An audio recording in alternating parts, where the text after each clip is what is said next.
Big 12 today with Ari and James. Monday through Friday, 8 to 11 Eastern Time. Your home for all things Big 12.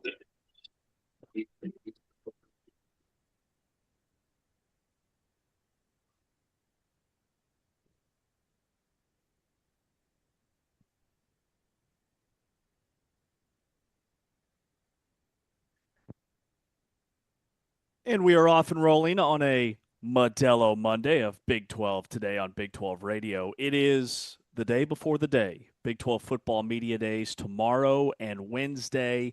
We'll be out at the Star in Frisco getting you all geared up for the upcoming college football season because now, Ari Timken, we are 8 Saturdays away from the start of the college football season. He's Ari. I'm James Westling. T Chains on the controls. Producing on the audio side, we've got Anthony Smith, our video producer for Big 12 Studios. Love the shirt, bro. How was the fourth? Yeah, excited for the game tonight. There's a lot of controversy right now over Balogun, who has been now allowed to play, which shouldn't really be the case, considering it felt like there was a ton of controversy over him uh, being removed from the game initially. So yeah, no, excited for the game tonight, and hopefully the U.S. can get a win, unlike Mexico last night, who got eliminated. How would you power rank your 4th of July festivities? I don't understand the question. What did you do for the 4th? Had a great time. Had a great time. Went to really fun carnival, I guess is what you'd call it, over by Kaboom Town on the third. Kaboom Town in the Addison area. They have a pretty significant um, show every year. It was fun. It was a good time. And then on July 4th, more of the same: swimming, barbecue, fireworks. What about you? I would say as we sit here on a Monday, every dad is walking around smelling like charcoal this morning from the 4th of July. Pretty much the same, man. Drove over 1,000 miles on my vehicle. Not that I was counting. Made a big loop from Texas up through Kansas. Ended up actually celebrating the 4th in Kansas City. And, Kansas City does the 4th of July. Basically, to me, it's the equivalent of like New Year's Eve. Like you've got the ball drop. You can watch it on television. They do the same thing for their fireworks display. So we had the littles with us, and we made it until about 10 before we had to head back to the home front, and then we just watched on television. Felt like we were all gathered around ringing in the new year. Nice. Excellent. So good drive. Yeah, smooth is what I would say. The other thing, like, it's really foreign to me because I've never lived in an area until now where shooting off fireworks in your driveway or in the street or in your front yard is illegal. Like up in Kansas, everybody does it. Kansas City, it's kind of frowned upon, but it's still a thing. And here, like, I was FaceTiming with my wife because she was down here and I was up there for the 4th, and it was crickets.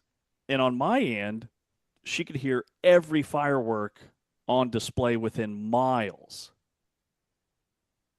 I did not know that there were places where lighting off fireworks was legal. I'm going to be honest with you. Yeah. So, like, every state is so different. And I had no clue. So you're allowed to light off fireworks in Kansas? Oh, yeah. Yeah, like driving home from the fireworks display, like you've got to be careful when you're weaving your way through neighborhoods, and then they're just everywhere, everywhere in the sky. It's so strange. Yeah. No, I genuinely did not realize that there were places where it was legal because every place I've lived, it's illegal to light them off, despite the fact that you could still buy them in many places. But it's probably a good thing because, you've got really stupid people that light themselves on fire and blow themselves up. I would argue maybe you should just allow them to do that, which is, by the way, many years I've taken part of those same activities, but I've kind of grown now from that and feel like that's not the best way to, celebrate the fourth Have you by ever been literally blowing injured your by a money up. firework? Never, no. Me, no. Fires, yes, but not fireworks. Well, the highlight probably of the weekend as I sit here today, it's a major like I'm this many years old check in because I bet I threw 1,000 passes just tossing the football back and forth. And today I feel like I threw 100 pitches for the Rangers. How do you know you're old? When you try to play catch with your kid and you wake up the next day in horrible, horrendous pain. That right there is it. All right, we are getting fired up for Big 12 football media days, which Fireworks are starts, here. boy, are they. Let's go through some storylines. I guess what is your top storyline at Big 12 media days as we ramp up to tomorrow? Well, I think that's fairly obvious, yes. Does it start with an S and end with an Orsby? Maybe not him in particular, but I just think the saga kind of wrapping a bow around everything that happened from the Big 12 perspective, from the Texas Tech perspective. I'm not sure how much clarity we'll get, but yeah, I would think that most people are going to be thinking and talking about that whole situation that played itself out. I mean, it'd be kind of super awkward to show up and be like, act like nothing happened, right? Be a little weird. Hey, so remember that whole Brendan Sorsby gambling thing? No, I don't. Is there something from that that I should be remembering? No, absolutely not. No, nothing from it. No, absolutely not. You're good. Well, and Joey McGuire is starting to speak on this topic. There was an article from Yahoo where he was talking about the quarterbacks that they have in the room and trying to move forward.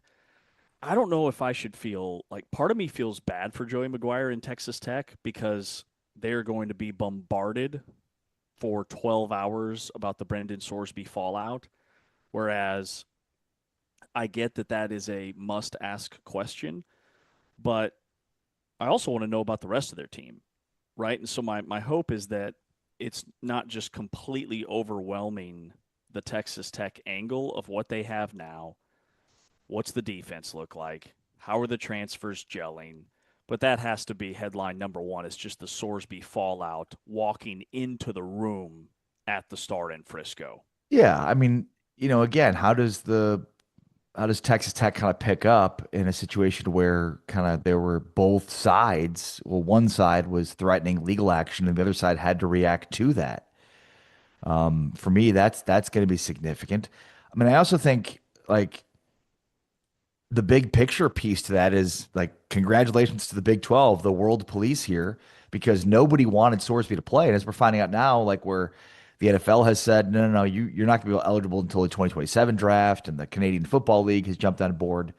The Big 12 was sort of the last line of defense here against Sorsby playing, and it looked very, you know, very unrealistic until the Big 12 found the legal means in order to make it happen. And so I think more than anything, the celebration from the standpoint of way to go Big 12 for getting this done, because the rest of the country was watching.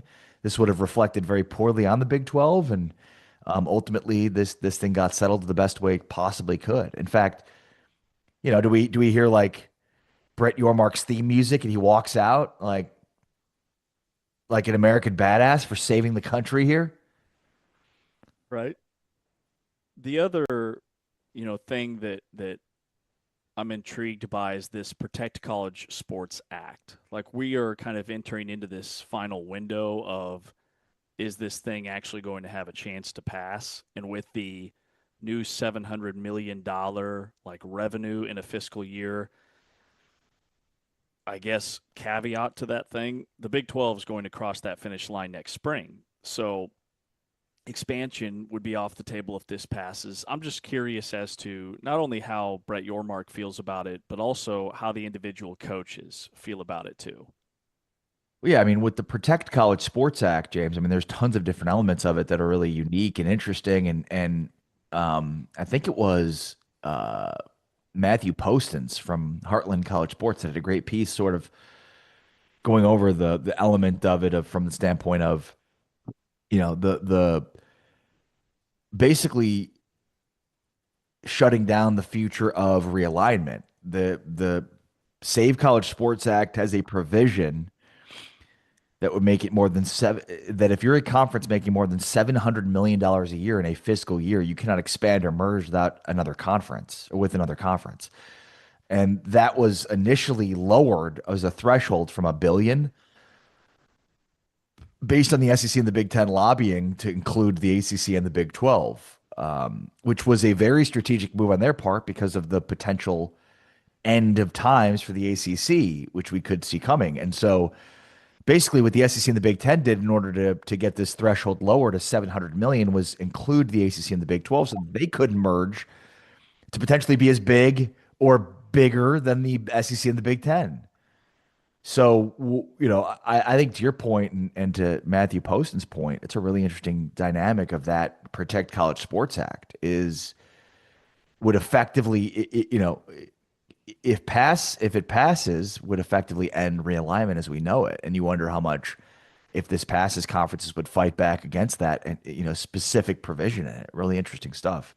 Which I don't agree with the SEC and the Big Ten on pretty much anything, but this is one aspect of the Protect College Sports Act where I can see why they're thinking that way. And I do agree with it. Like, if you're going to say that these two conferences can't merge and create this super league, it's only fair that the other two conferences can't do the same thing. Because if the ACC and the Big 12 said, hey, once this passes, let's put all of our resources together, then we're talking about two separate powers against one giant, essentially mega conference that just doesn't maybe quite carry the brand recognition. But if you had a 32 team or 33 team power conference on the other side, that swings the pendulum massively for the Big 12 and the ACC. And I think the Big 12 also, like, if this is what it is, if this actually does pass, which it looks more and more like it won't, but if it did, I think the Big 12 is perfectly fine with where we're at with the 16 members that the league has. Yeah, we'll go with that. The other, I don't know, man. It's tough because it's just obviously not sustainable. I don't know what the Big 12 looks like with added members from the ACC in a situation where the ACC implodes, but certainly seem to be in better shape. But yeah, I mean, I guess if you freeze everything where it is, it looks good, but the Big 12 could argue and maybe will in court that it will not be able to survive long term going up against those conferences that are absolute behemoths. Now, the same could be argued from the group of five level, but it'll be interesting to see kind of what happens legally speaking if this Protect College Sports Act goes through. But again, it still has gone through further than any before by passing through committee, but it only passed through committee on a 19-9 vote. So I just don't know how successful it's going to be. Like we've talked a lot about this thing as if it's going to pass, but that's only because it's gotten further than any other bill previously. But I'm still not sure it will. mhm. The other kind of thing that it's done is it has almost distracted us from the major talking point last year, which was college football playoff expansion. I mean, we still don't really have a consensus. And Big 12 coaches in the league supporting a 24 team field, like, what does that look like? And maybe that's an afterthought because of the Protect College Sports Act, but I'm still intrigued by, I guess, that talking point and how much that is discussed over the next couple of days and how the coaches and the teams and the players all feel about that. I guess more so the coaches and the conference versus the players because everybody transfers. They're not thinking about 2028 by any means. But where does the Big 12 sit on the college football playoff? And then also, like, we've got four new head coaches. I mean, this is their first major, like, podium moment. And to get to know these guys a little bit when we sit down with them one on one, Colin Klein at K State, and Jimmy Rogers at Iowa State, and Eric Morris at Oklahoma State, and Morgan Scalley at Utah. These guys are all very different in terms of their background and their pedigree. You've got different pressure levels, I would say, at each of those four schools. So I'm super pumped to chat with. We've got Klein and Rogers coming up on Tuesday. Tomorrow, K State and Iowa State take the hot seat. Well, I mean, we've got kind of the major storylines to discuss when it comes to like the off-field stuff, which is the Sorsby, Texas Tech, Big 12 angle, and then there's of course the Protect College Sports Act angle too. But then on the field, there's a lot to discuss, and that is from a Texas Tech perspective, are they the favorites? Should they be the favorites according to our consensus rankings? They're not, but should they be? There's, as you mentioned, the four new coaches. There's potential for, two coaches that are outgoing right now. This could be their final Big 12 media days ever. Who's the face of the league? Right? I mean, who is the face of the league right now? Is it Noah Fafita? Should it be Noah Fafita? Should it be Bear Bachmeyer? So I think from a topic standpoint and a intrigue standpoint, like there's a ton of intrigue on the field, obviously, and there will still be discussions off the field too. Big 12 today here on Big 12 Radio on a Modelo Monday, getting you ramped up for the Monster Energy Big 12 Football Media Days, which start tomorrow at the Star in Frisco. We'll dive into some more storylines, questions that we cannot wait to have answered. He's Ari Timken. I'm James Westling, and this is Big 12 Radio. You're watching us on Big 12 Studios.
Next hour, we are talking with Phil Steele, the college football analyst and author, obviously, of the Phil Steele College Football Preview.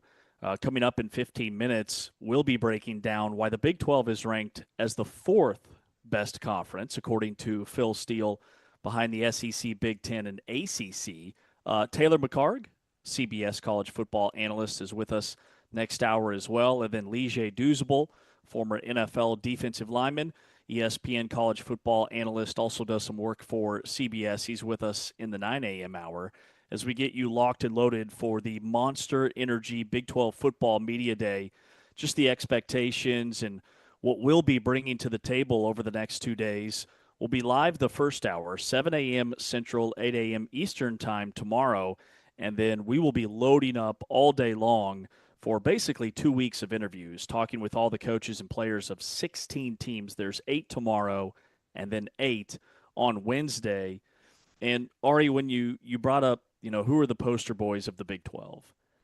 Like, without Sorsby in the equation, the first guy that popped into my mind was Bear Bachmeier. I just think there's going to be a Bear Bachmeier frenzy at Big 12 Media Days because of not just the fact that BYU, you can make a very strong case, as you did during the consensus, that they should be the preseason favorite, but also the year that he had last year and the expectations now for what his sophomore season will come to mind. Like, he's the first guy that popped into my head.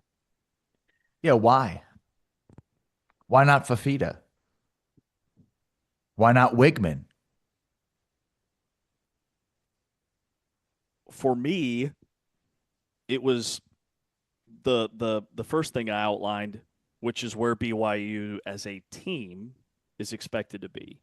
And that's a great point because, like, Fafita's the reigning Big 12 first team all-league quarterback. So, like, on paper, it should be Noah Fafita or even a Connor Wegman because of the expectations that Houston has.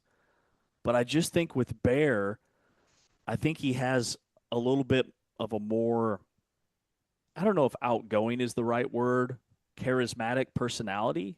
Like, just when I think poster boy, everything that Bear Bachmeier embodies as a person, and then with the team behind him, like BYU beat everybody on their schedule not named Texas Tech.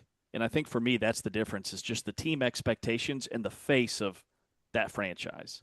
Yeah, I mean, it's interesting too because, I mean, Fafita has just been extremely consistent. We've talked a lot about him in terms of just being, just an incredibly stand-up guy, personality-wise. He's sort of everything that people say they want in college sports, right? A guy that stuck it through, that faced adversity, that still stuck it through, that has come out the other side a better player and better person for it. I wonder if, because I don't disagree with you on Bachmeier is most likely the face, and maybe that's just has to do with ceiling. Fafita, it feels like he's hit his ceiling. Like, but it's high and it's good, but it's known. Whereas, let's say a guy like DJ Lagway or a guy like Bear Bachmeier, they've just sort of scratched the surface of their potential. And then there's also Devin Dampier, who, I mean, he could become the first 3,000, 1,000 yard quarterback in a long time.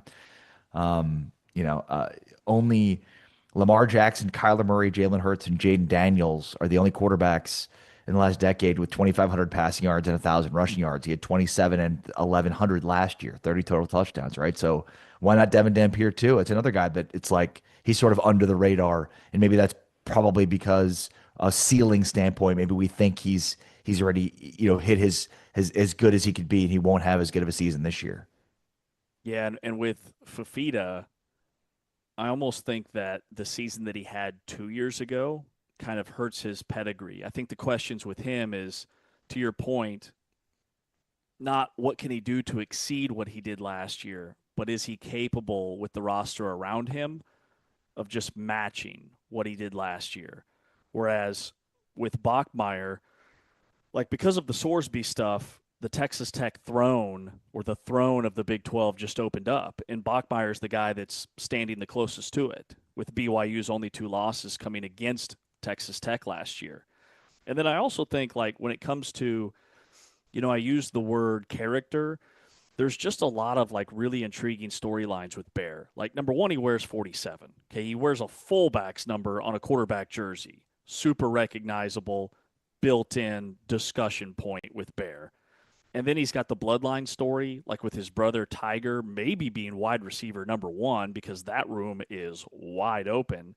And then he's also gotten a lot of like preseason hype elsewhere outside of just, us. We've got him on a bunch of Heisman dark horse lists. CBS ranks him as a Heisman dark horse. But you're right, like on paper, those other guys should be getting just as much love. I also think Avery Johnson is going to, I don't know if he's like a poster boy, but I think there's going to be a lot of buzz around Avery Johnson and the season that K State had last year because there was a lot of buzz this time last year thinking they could be a dark horse. And now it's like, hey, what happened? You guys went 6-6 and lost a bunch of close games. The other thing too is the new coaches piece and how many, who of these coaches will become household names because it feels like all four of them are in position to do that. Maybe that's just something that we recognize every new coaching cycle. But I mean, Colin Klein and Eric Morris, I think there's a ton of excitement over what they're going to bring to the table. Are those guys that are going to be at their schools for the next decade, 2 decades? Jimmy Rogers, another guy that feels like he could be an Iowa State lifer who's had a lot of success, other spots. Does he have an immediate success? And then Morgan Scalley. But I mean, there's some of three of these four guys. Like this is a totally different ball of wax than what we've seen from new coaches before in terms of expectations. Right? Like there's pretty high expectations for Colin Klein year one. There's pretty high expectations for Morgan Scalley and Eric Morris in year one. Jimmy Rogers very low. But normally for a new coach and a new spot, it feels like expectations are extremely low. And it's bizarre for the expectations to be as high as they are right now for for a program for these programs like K State, Oklahoma State, and in Utah. It's no surprise for Utah and K State because of where they've been, but for Oklahoma State, it's probably a pretty significant surprise because they haven't won a Big 12 game in 2 years. Right? Like the storylines around all four. With Oklahoma State, it's almost like if they don't win 8 games this year, it's going to be a letdown. And they've gone 1-11 the last 2 seasons, and to your point, haven't won a league game in 2 years. Then you've got Colin Klein, who might have the next highest expectations with Kansas State, and he's never been a head coach. He's never seen a snap where he's been the guy. Jimmy Rogers is somewhat experienced at different levels, but he takes over a program that nobody has any expectations for because of how they got gutted. And then you've got Morgan Scalley, where their fan base expects no drop off because he's been on staff for 19 years. But the bottom line is, of the four, there's still two that have never worn the headset as a head coach. Week 0, week 1, they're two first timers in that way. So all four are very different and very unique. Who do you think carries the most pressure coming into the season? I would say Eric Morris, and it has nothing to do other than external, pressure and expectations. External expectations for Oklahoma State are very high.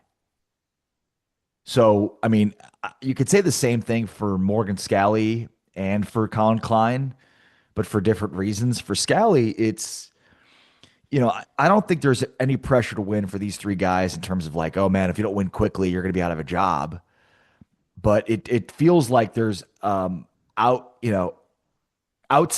expectations for year one situations for all three of those guys, and for three different reasons. And for Colin Klein, it's coming back home, but this is a place that's won a lot still. For Morgan Scalley, it's a place that continues to win, but you've lost a ton, so you're trying to prove the doubters wrong because Kyle Whittingham just walked out the front door and took a bunch of coaches and players with him.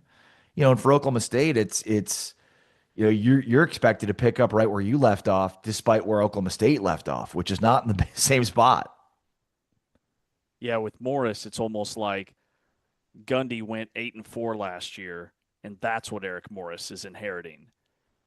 Or 11-1. It's like everybody just forgot that this team's won one game the last 2 seasons. Like Yeah. they haven't beat an FBS team in like 700 days. Well, and that's one of the things I'm most looking forward to talking with Eric Morris about is just how they put together this roster and what went into that, right? Like the stories from it are epic on, basically living in an Airbnb with Raj Murdy, his general manager, and and deciding on 80 new players over the course of like a few weeks. It's pretty wild. The other, like when it comes to coaches, the other topic is the hot seat. And I would say there's probably two that are going to field that question. Scott Satterfield at Cincinnati, and not necessarily in this order, and Dave Aranda at Baylor. New AD at Baylor. Aranda is going to field that question a lot. And then for Cincinnati, it's going to be like, why have you guys struggled to win a game in November the last two seasons? And then the second, like, side piece of the Satterfield stuff is going to be, how much did you know when it comes to the Brendan Sorsby stuff? Fair or not fair, there's a lot of speculation and buzz, and he's going to have to be prepared for that question too. But when it comes to those two guys and just kind of their status, not necessarily how do you think they'll address it, but like what's it going to take for Aranda and Satterfield to be back in 2027, fair or not fair? Yeah, no, I mean, I think that's a fair question. I think they both, at a minimum, probably need to get to a bowl game in terms of being back. And then there's the other question, which is, all right, are there any other coaches in the hot seat? Are there any other coaches we don't expect to be on the hot seat, but could be based on, not winning a Big 12 game or something outlandish like that? Like trying to think this time last year, what we set the over. I think we had the over under for new coaches in this league at like 2.5.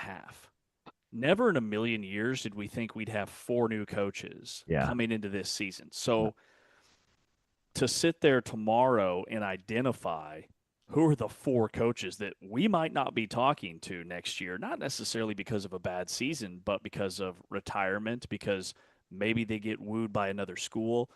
Like right now, I don't know that I could sit and pinpoint four coaches that won't be back next season for one reason or another. Right. No, I mean, on paper, two looks very much like the total amount in terms of who's on the hot seat. But you're right. I mean, we wouldn't have thought there'd be four new coaches coming into the season this year. So crazy things happen. Yeah. And when you were talking about Eric Morris in Oklahoma State, so I saw last night Yahoo, like jersey sponsorship deals are becoming, I wouldn't say the norm, but pretty close to it. Like we're probably a year or two away from everybody in college football having a sponsored jersey patch. And Oklahoma State, so they struck a sponsorship agreement with Osage Nation. The entire Oklahoma State athletic program will wear an Osage Nation patch on their uniforms. In exchange, the tribe will provide funding tied to the school's NIL infrastructure. It's being framed as this like genuine, long-standing local tie between Oklahoma State and the Osage Nation, which is really cool. But this is also a way for these programs without the like deep-pocketed boosters and athletic departments that are maybe in the lower tier compared to some of the heavy hitters to strike sponsorship deals. And it's a massive deal for Oklahoma State. And I think we're going to see that from several other Big 12 programs in the very near future.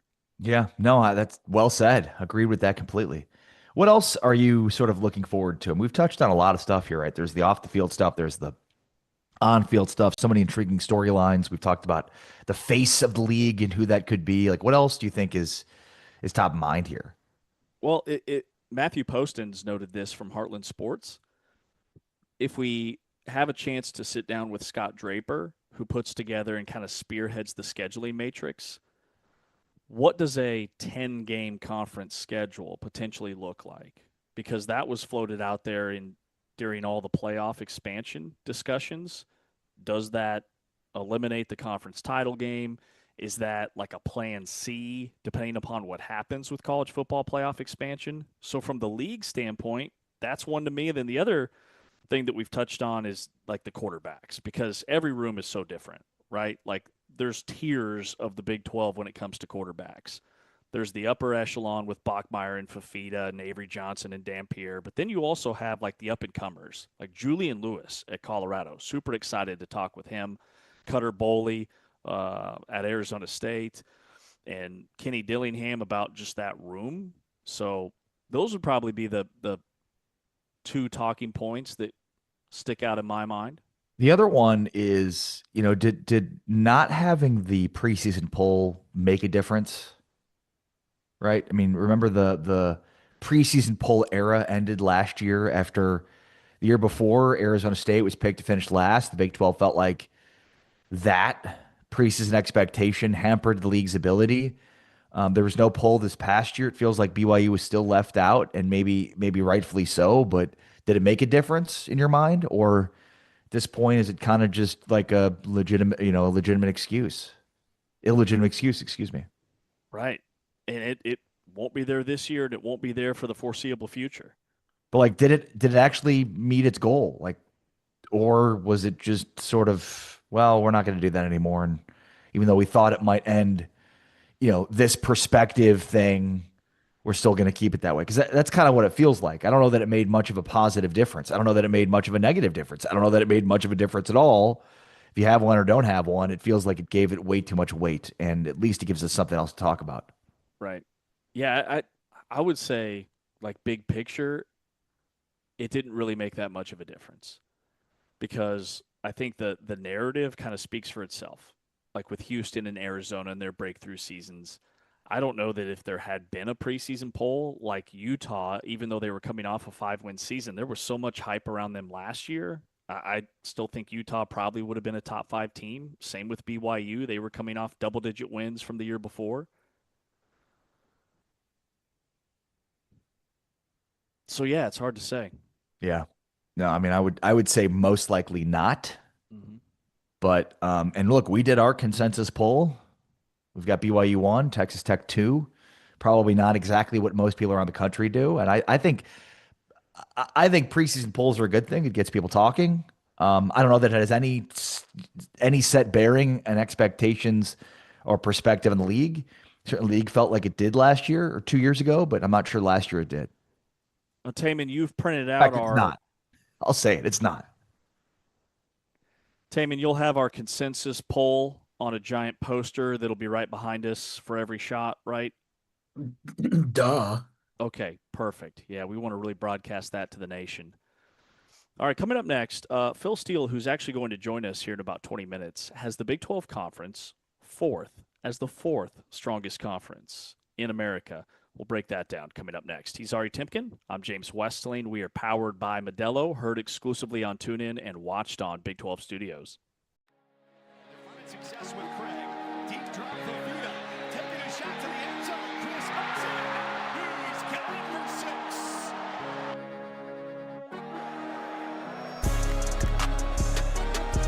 It's coming, but it's picked up.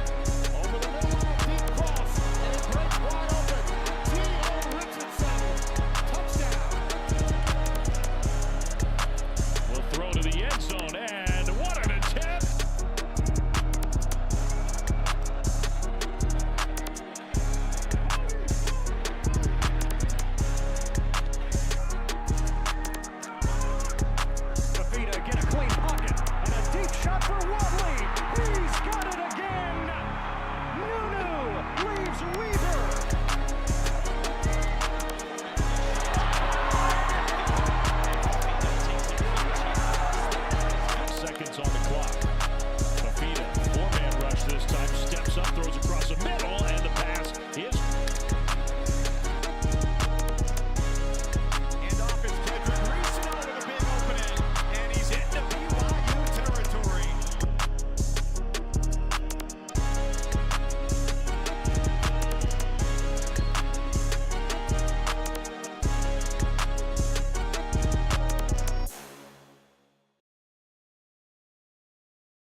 Big 12 radio exclusively on TuneIn. This is the Big 12 Conference. This is a different league. He's Ari Timken on social at Ari Sports. That's ARI Sports. I'm James Westling on social at James Westling.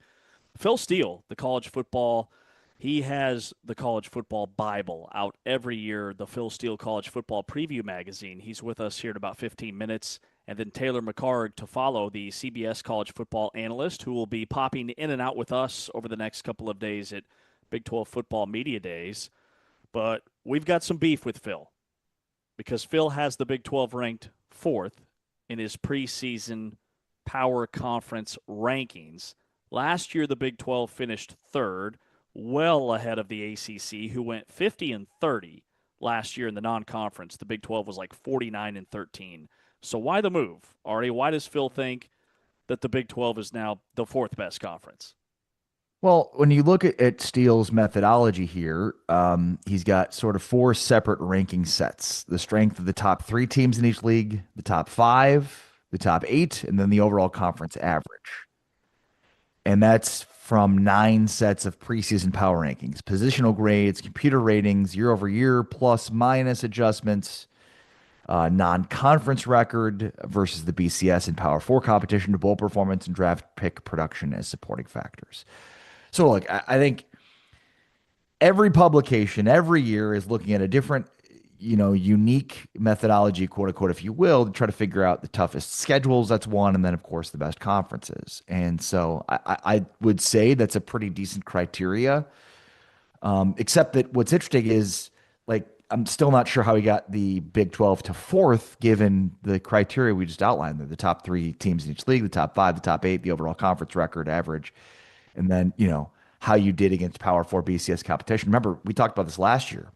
The Big 12 went 14-9, won 61% of its games against Power 4 opponents, which includes many against the ACC. The ACC, meanwhile, went 18-24. They won 43% of their games. Non-conference winning percentage, 76%. Big 12 went 41-13 in the non-conference overall. ACC went 50-30 overall. Final poll representation favors the Big 12 over the ACC. Texas Tech, BYU, Utah, Houston, TCU all finished ahead of ACC members in the latest AP poll, except for Miami. So draft pick production was exactly equaled: 38 from the ACC, 38 for the Big 12. So it's interesting. I'm not sure how Phil got there. We'll have to ask him that. But and I'm not sure that this is the best methodology, right? Like, last year's winning percentage against Power 4 opponents may not be the best methodology, but certainly it's what he's going off of. Yeah, to me, this really is centered more around the fact that the ACC had a team that made it to the national championship game versus anything else. Non-conference winning percentage, the Big 12 went like 8-1 against the ACC last year. Won almost, I think the only ACC win came in an overtime thriller where Duke beat Arizona State in a bowl game. Duke, who, by the way, at 9-5 was your ACC champion. But the one thing the ACC had was they had a team skirt through to the national championship game in Miami. And then for preseason, every year Phil is really high on Miami and Clemson. Where does he have Clemson this year? Probably a top 15, top 20 team? Yeah. Based off of just recruiting rankings and Dabo Swinney and what they've done historically. Clemson went 7-6 and 4-4 last year.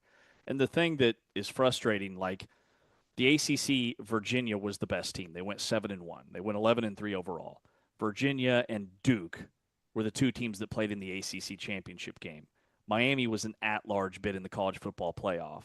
Like, their heavy hitters, Clemson and Florida State, had really bad years. If that happened in the Big 12 with BYU and Texas Tech, it wouldn't even be close to what the preseason metrics and everything else would look like next year, right? Like, that's, to me, like, part of that brand narrative.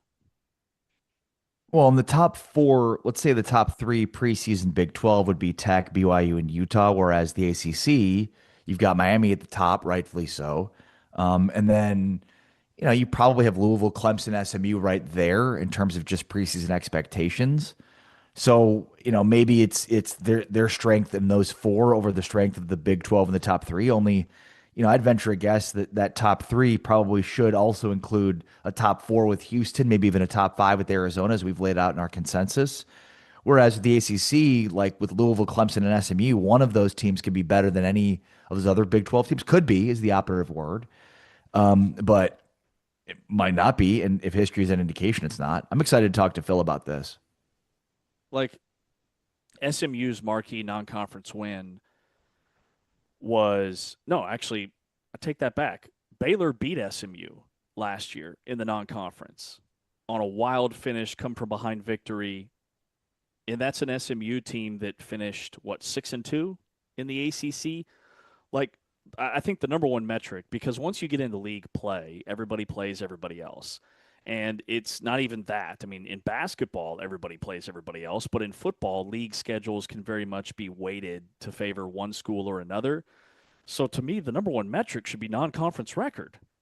Like 41-13 for the Big 12 versus what, 40-30 or 50-30 for the ACC. And then the direct head-to-head, like draft picks, star recruiting rankings, bowl game records, I think you throw out the window because you never know who's going to be actually playing in those games. To me, it should be non-conference record, your winning percentage, and even if you want to narrow it down to your winning percentage among other power conferences, that to me is the best indicator. And look, at the end of the day, as much as we want to sit here and argue for the Big 12 over the ACC has gotten an at-large bid into the college football playoff. The ACC has gotten wins in the college football playoff. Those are two things the Big 12 is after. The Big 12 does not have a win in the CFP this current era, and of course, the Big 12 does not have an at-large bid yet.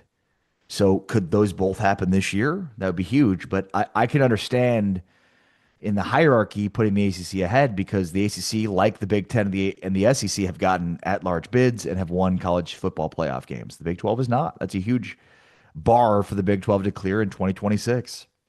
And this will be the third year of this new era of Big 12 football, and I think those two things, not winning a game and not getting an at-large bid, coincide with one another. Yeah. Part of the reason we're not getting an at-large bid is because we haven't won a game, but we haven't won a game because we've only had two opportunities, right? And so there has to be a breakthrough at some point. Either a second team sneaks in because they're so good on paper, all the metrics love them, that you cannot realistically leave them out. Like they can't even be on the bubble. They have to be a team with one loss right there at the top, or you have to have a team that wins a game. Well, this is going to be a big year for the Big 12 from that perspective, and especially given how wide open the poster discussion is. If we think about the league from a who's on the poster standpoint, I think it's a pretty good case you can make for three or four different guys, and most of them are quarterbacks, but not all of them are. So I think, and you could probably play that game for the rest of the country too, in terms of like who's in the ACC, who's in the Big 12, who's in the Big 10, who's in the SEC posters. But again, like I think from a Big 12 standpoint, there's a lot to like, but there's certainly some breakthroughs the Big 12 is going to need to have for this season. Yeah, what would it take for this narrative to pivot? Like, are we missing anything else outside of multiple teams in the college football playoff, outside of winning a game in the college football playoff? What else would help for this season? I think continued dominance from Texas Tech's point of view, because, that helps to give the league a litmus test type team where it's like, well, that's the elite brand of the Big 12 that if you beat them, you've had a good win. And then, yeah, somebody needs to knock them off. I think if BYU beats Texas Tech in one of those two matchups, then there's a pretty good chance that BYU is getting in. Obviously, if they won the Big 12 championship, they would have gotten in, and two teams would have gotten in. But if they'd won the regular season matchup, then they stood a much better chance to get into the CFP as well. So, like, dominance for Texas Tech is that continues to sort of build up a brand for the Big 12 is huge. And then I'm going to invalidate that or contradict myself and be like, well, then somebody needs to beat them, or at least, needs to look a little better against them. But look, I mean, you can make the case that BYU was snubbed even with those two losses to Texas Tech. And no matter how much we argue for, well, if this happened, then that could have happened. But at the end of the day, their record, their resume was probably good enough in order to get them in, at least to be in consideration, and they weren't.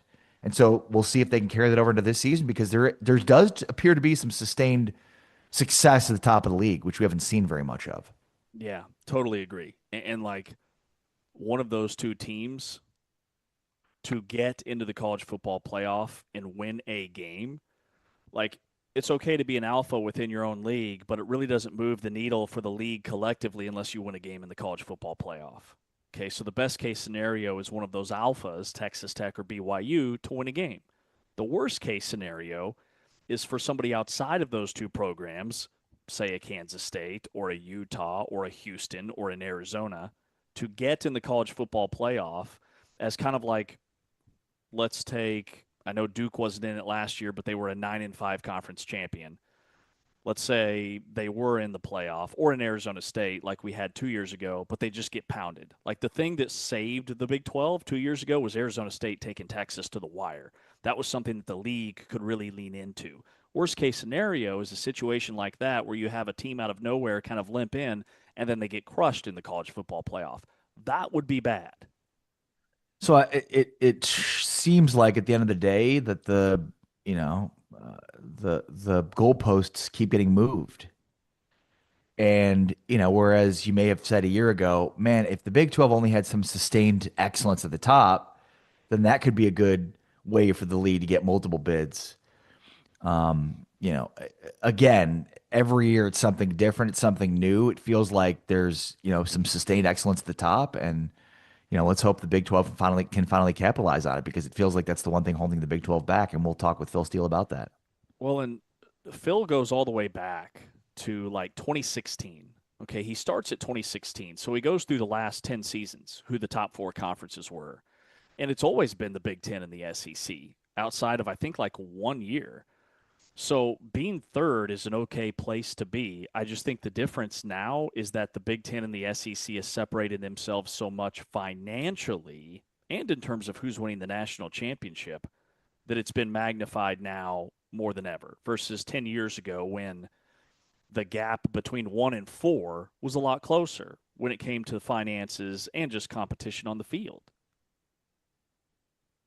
All right, we will chat with the man, Phil Steele, the author of the Phil Steele College Football Preview magazine, coming up next.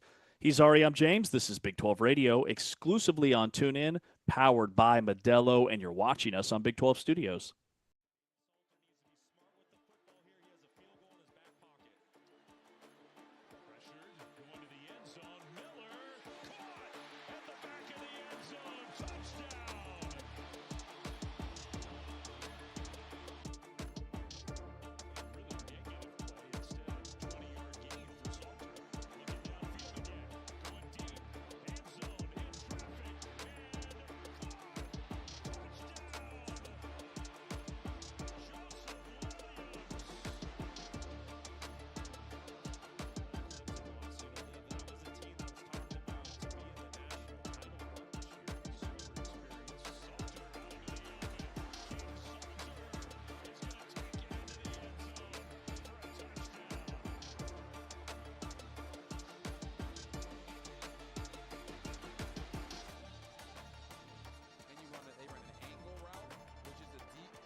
Big 12 today on Big 12 Radio. There is absolutely nothing else to get you better prepared for the college football season than the Phil Steele College Football Preview Magazine. Phil Steele joins us now on Big 12 Radio. Hey, Phil, good morning. Hey, good morning. How the heck are you guys? Man, we are fantastic. We've got your magazine in hand. We are getting geared up for Big 12 Football Media Days tomorrow and Wednesday, but we've got to start with your conference rankings, okay? You've got the Big 12 fourth. You've got the ACC third. So break down the criteria, and then how much did the fact that Miami made a deep run and got to the national championship, I guess, move the needle in terms of your conference ratings for 2026?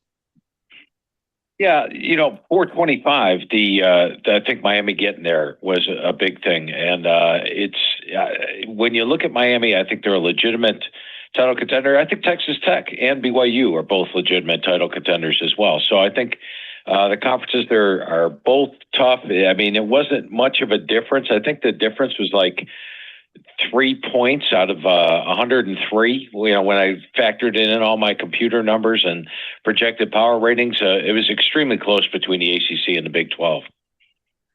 I'm curious for what goes into your rankings for each position group, and there's always a lot of fun diving into all the different components of it, Phil. But what went into your positional groups? How do you judge positional groups one over the other?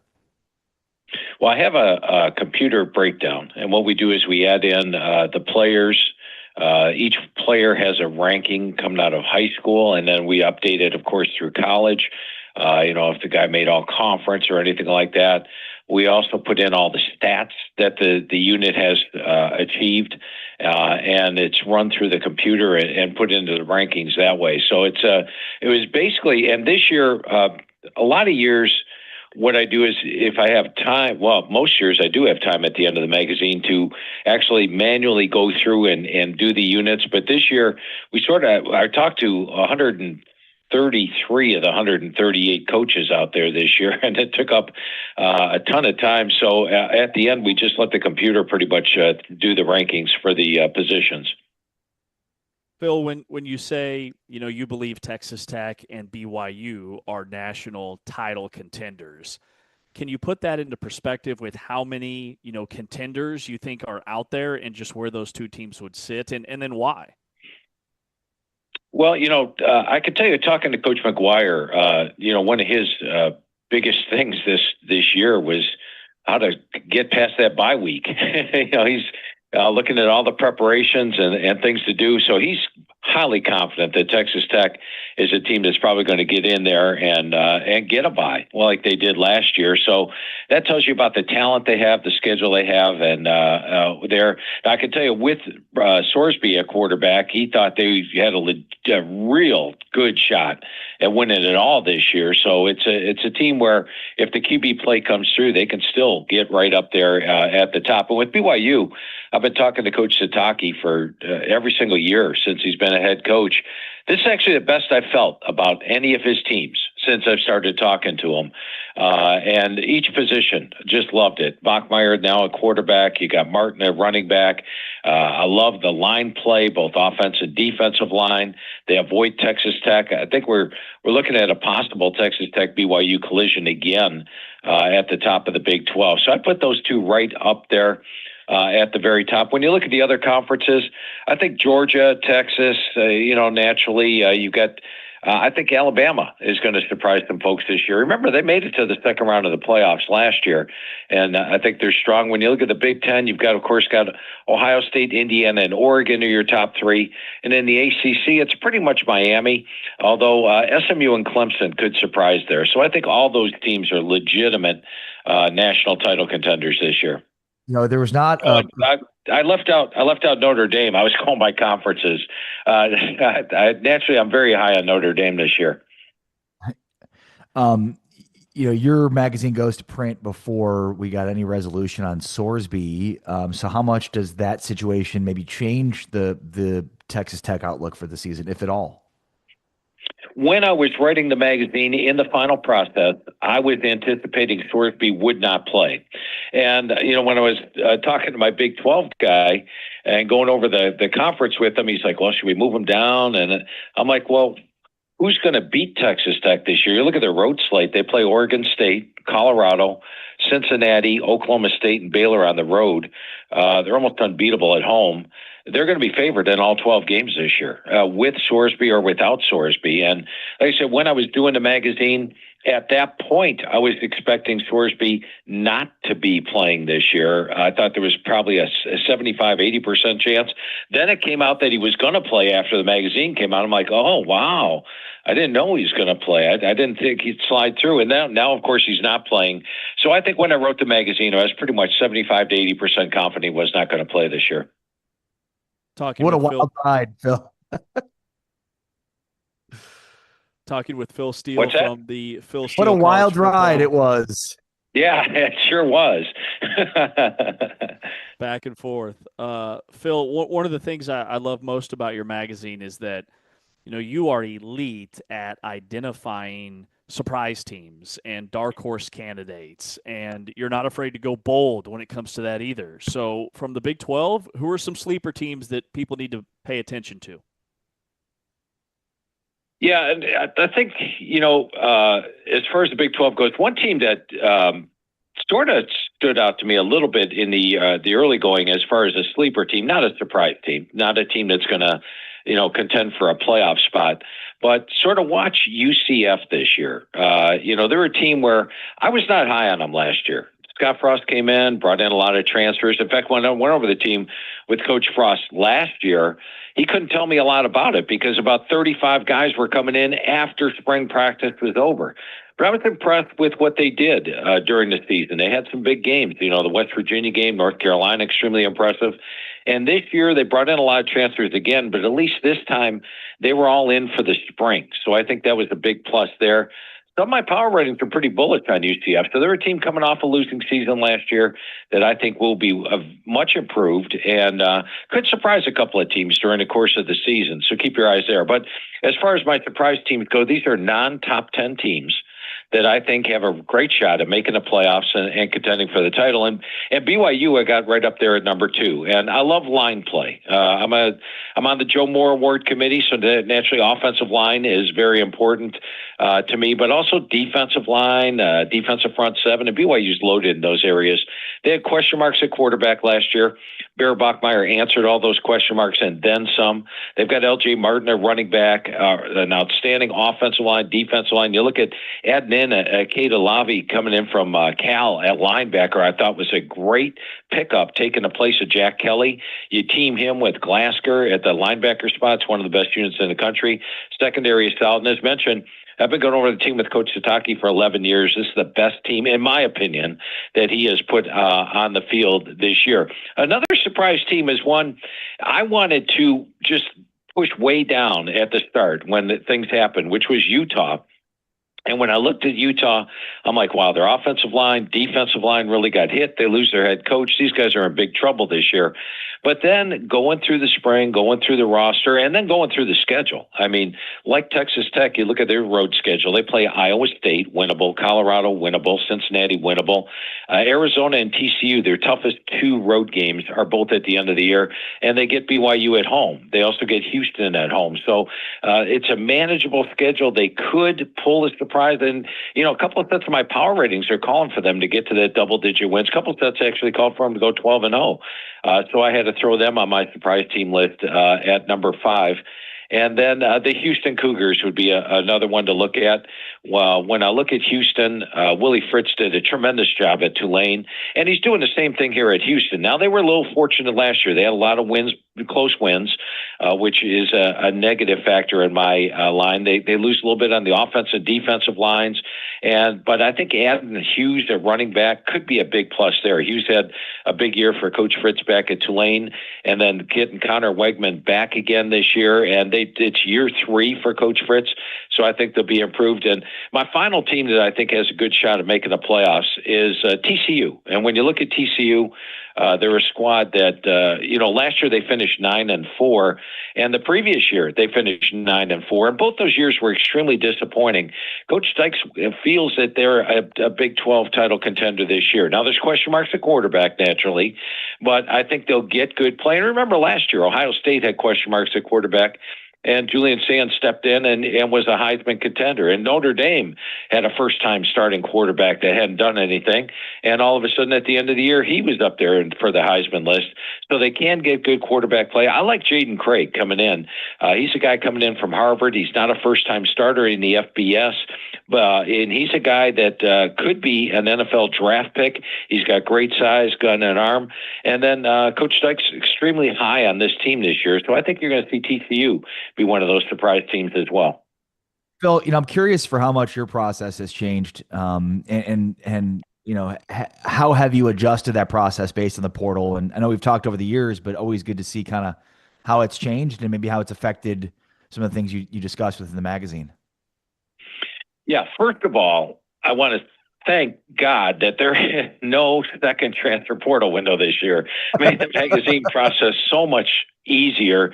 Teams were set in the spring. And I'll tell you this, talking to each of the head coaches, almost 100% of them were fully in the thing that this year they felt that they were more of a team coming out of the spring. And all spring they were more of a team. And they said they could coach the teams more in the spring practice because they didn't have to worry about players hitting the portal after spring. And players didn't have to worry about getting replaced after spring. The guys you had in the spring were the guys that were going to be your team, and every single coach felt that it was better that way. Now, as far as the portal goes, I added a new thing this year in the magazine, and it's called my homegrown factor. And the homegrown factor I played with last year, and it worked out pretty good. There's one page, it's either on the Big Ten or the SEC page in the magazine, where I list the teams last year. It's on the Big Ten page 93. And if you look at the teams that were at the top of my homegrown chart last year, almost every single one of them had a winning record. And what I mean by homegrown is this.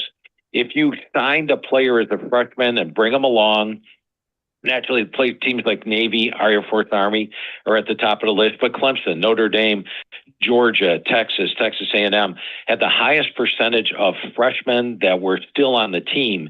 You get negative points for bringing in a transfer or a JUCO, and you add it all up in the chart. It's an equation. Naturally, I'm a math guy, so I have all kinds of equations and charts and computer things. And then you look at the bottom of the list. And last year, the teams that were bringing in 30 players after spring practice was over. I talked about how UCF surprised me a little bit getting the 5 wins. But a team like Oklahoma State last year brought in like 30 players after spring practice was over. Well, how do you build a team with that? It was a transfer portal heavy team, and they collapsed and had a horrible season. So the homegrown factor is something to look at this year, and I put it on each and every page. And I think the teams that are more stable, teams that use the portal, like Ohio State. Ohio State uses the portal, but they don't. The team is not portal heavy. It's freshman heavy that they've brought along. So I think that's been a big factor. And I've added the homegrown chart this year. Yeah, Phil, with the portal, have you done much research on the different approaches that teams take during the portal? Some teams go with super inexperienced former 4 and 5 stars versus the guys that have a ton of snaps. And how does that, I guess, in this small sample size of the NIL transfer portal era, stack up? Is there enough data to support that, hey, one way to operate is better than the other? That is a great question, and I will say this. In my research and going over the teams with all the coaches for all the teams, and believe me, each call takes like an hour, and you see every player, and you go through 2 deep, 3 deep. My experience is clearly that you got to go with experienced guys. And there's the thing. It doesn't matter if sometimes FCS experience, because those guys, the FCS signees that come in with experience level, the reason that you get a bigger percentage of hits with those guys over the 5-star guy that hasn't played that you're bringing down is they get bigger, stronger, faster after the recruiting process. Maybe they were overlooked, but now that they've got that experience level, they've played, they've been in the games, and now they step on campus and they get the benefit of the training table and the weight room, and they have a tremendous attitude. These FCS guys coming up are just thrilled to be there, where sometimes your 5-star guys come down, they're like, hey, I'm a this guy or I'm that guy. And I'm talking about it now at this point going to like the group of 5 teams. I think they have a much higher percent hit rate with the guys that come in with experience. Go look at Wake Forest last year, for example.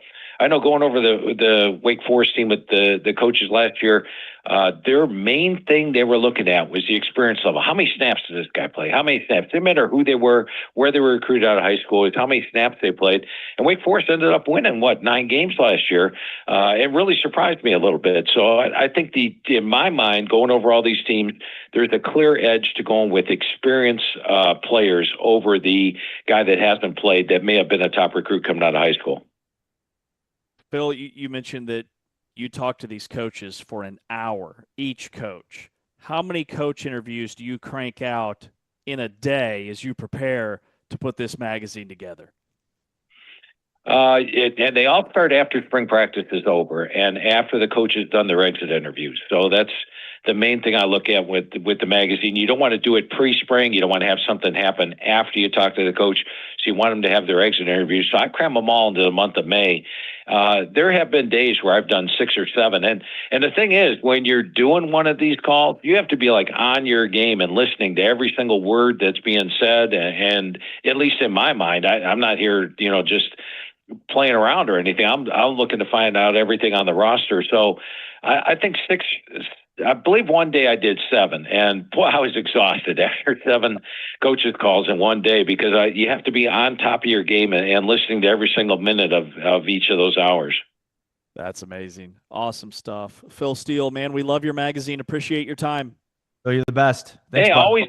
always a lot of fun. Remember, it's at Barnes & Noble, and it's also at philsteele.com. You can get the magazine, but it's officially Barnes & Noble week. It's at all the Barnes & Nobles right now.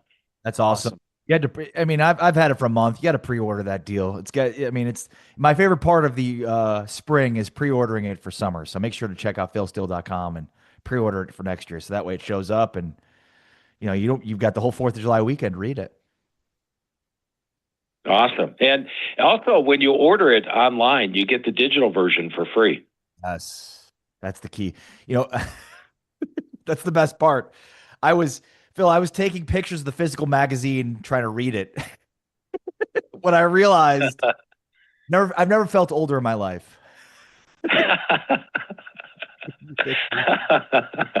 I just carry around the physical magazine with me. It's tough for me to do the digital, but it's I've got all my notes and all my pages marked up in the magazine. Same here. Awesome. Thank you. Awesome stuff. Thanks, Phil. Appreciate it. Hey, great talking to you guys. Let's do this more often. All right. Have a good week. Take care. Phil Steele from the Phil Steele College Football Preview Magazine at a Barnes & Noble near you, nationwide, and philsteelemagazine.com. You can also catch him on social. Phil Steele is the man when it comes to getting you geared up for the college football season. Another guy who's jacked up for the college football season is Taylor McHargue, the CBS college football analyst. He'll be joining us in and out over the next couple of days at Big 12 Media Days. We'll talk with Taylor coming up after this timeout. This is Big 12 Radio. Introduces himself to Scotty Fox in the backfield.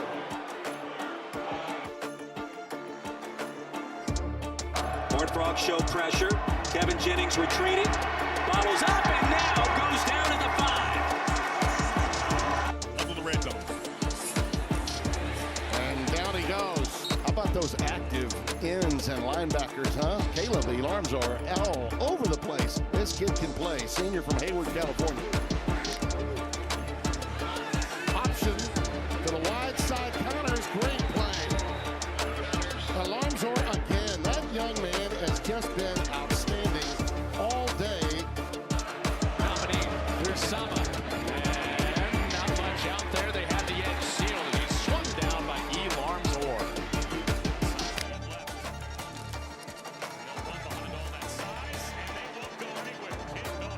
Shut down behind the line of scrimmage. Hard in the running back.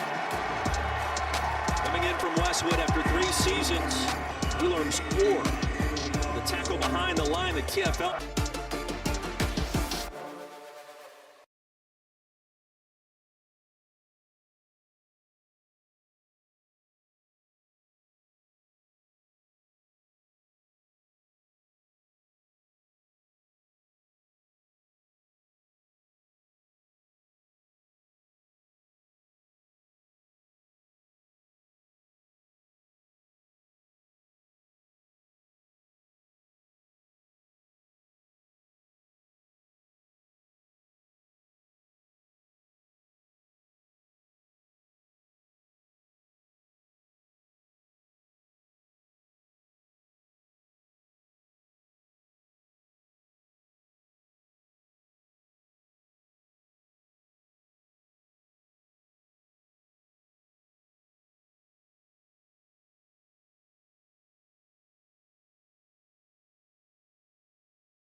Alongside Ari Timken, I'm James Westling, and this is Big 12 Today on Big 12 Radio, heard exclusively on TuneIn and simulcast on the Big 12 Fast channel, Big 12 Studios.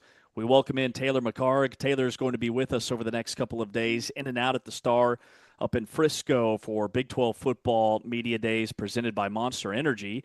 Taylor's a college football analyst. You can see him on TV for CBS and ESPN. Taylor, good morning. Good morning. How was your fourth? It was good. It was a good July 4th. Watched a lot of soccer. We got a big one tonight as well. Looking forward to it. Ari's rocking the jersey. He's ready. We're locked in. World Cup. But also, we were just talking, during the break about how college football, like the season kind of sneaks up on you. Right after the fourth, bam, it's media days. So with all that said, what is, I guess, the number one headline or storyline in your eyes over the next couple of days? I'm fascinated. I know we'll talk Texas Tech. There's so much that's been made of Brendan Sorsby and what happens at that quarterback position. But I think one of the things on the theme of Texas Tech that I want to spend time talking about is the fact that I think this defense might be better this year than they were last year, despite the high draft picks that they had with that defense and with that pass rush from a year ago. How they reloaded and some of the pieces that they brought in for Texas Tech, like a Trey White from San Diego State. I think that's one of the things that's kind of totally flown under the radar. It is the reason why Tech is still the odds-on favorite to win this league. But then there's some change that's come in this conference. I think about Oklahoma State and an Eric Morris and bringing Drew Mestemaker and how many of those pieces from North Texas came with them. That's obviously one that had a staple there for so long with Coach Gundy at Oklahoma State. That's one that I'm interested. You have a regime change with Utah as well. Those are some of kind of the key themes that I'm looking forward to. And this league being one that, a year ago had some fresh faces, and especially with the Texas Tech that make this run, get into the college football playoff. Is there somebody like that? Go back 2 years ago to Arizona State. Is there somebody like that in this league? Maybe it's a Houston that steps up and is a surprise team this season. Yeah, I mean, who do you think that could be, Taylor? Yeah, I guess I kind of gave away the answer there, but for me, it's Houston. Getting to 10 wins a year ago, go look at Willie Fritz's Wikipedia, right? I mean, he's won everywhere he's ever been, and it's led by defense. And a year ago, I think Houston was a little bit ahead of schedule. Getting to that 10-win mark and how they did it, I think was probably a season ahead, which if you're a Houston fan, great. That's unbelievable. But bringing Connor Wegman back, the pieces they added on the offensive line, I thought that was the one area a year ago they really struggle with downfield passing attack. And for this season, if they can get a little more of the shot plays, the explosive plays down the field in their passing attack, I think this is a team with Willie Fritz. We know how they'll be on defense. This will be one of the top units in the Big 12 on defense. My only concern with Houston is their schedule. There's a few road tests in there. I believe they go to Utah. I think they go on the road to Kansas State, James, to face your Wildcats. But there's some challenges on their schedule that give me a little bit of concern at Tech early in the season. To me, that's the one that kind of defines the season for Houston. If they could figure out a way to get that road win at Texas Tech on a Friday night, get Tech early in the season when maybe they're still trying to move around quarterbacks, I think this could be a special year for Houston.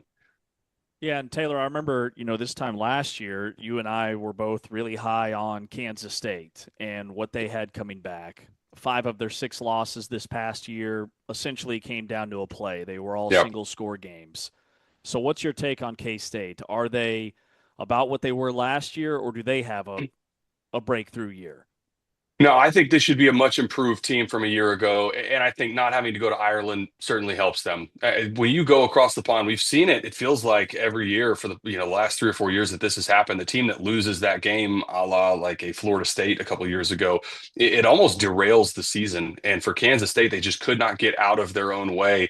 And you follow that up with, you have that heartbreaking loss in week 0, and then you lose at home to Army in a game where they just didn't have the ball, it felt like, but maybe 6-7 times in the entire game.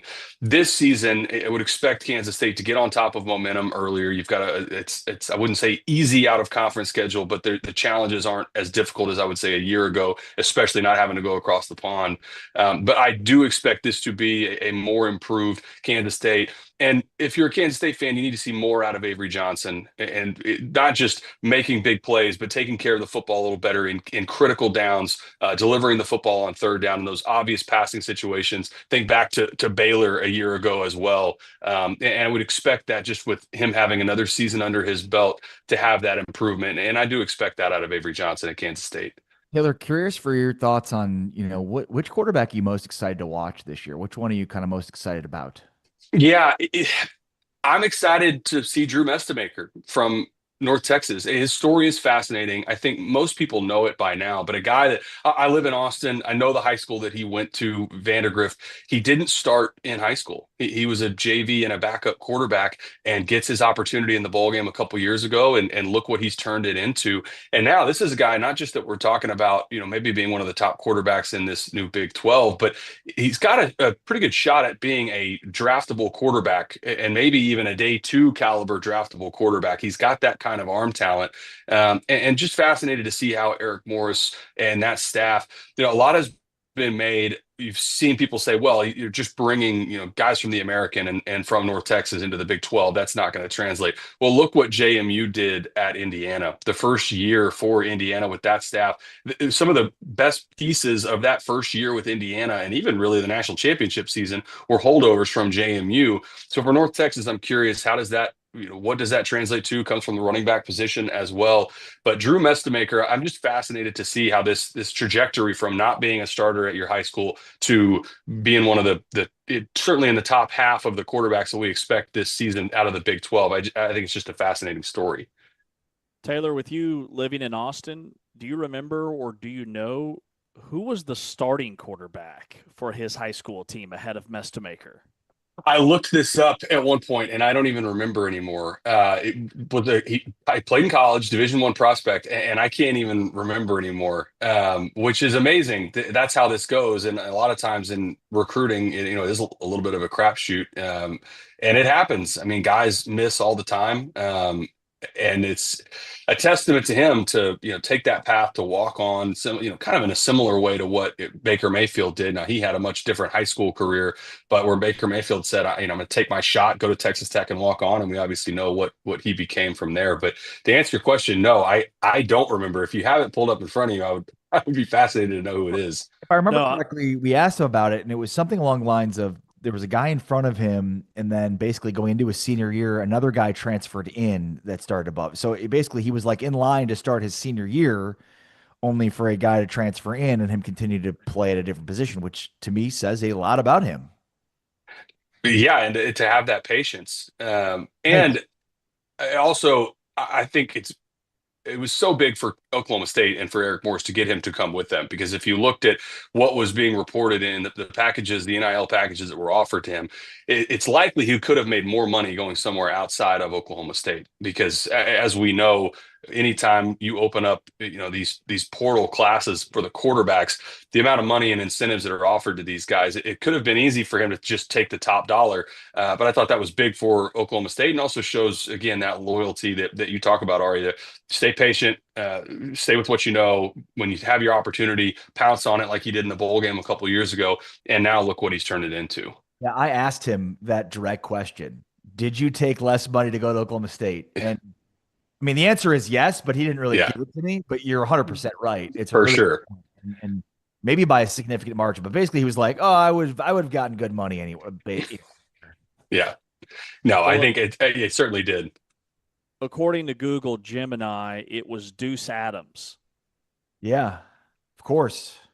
And I hope Deuce is doing well. The Deuce Adams, who's attempted 21 career passes at Louisville. Okay, there we go. There we go.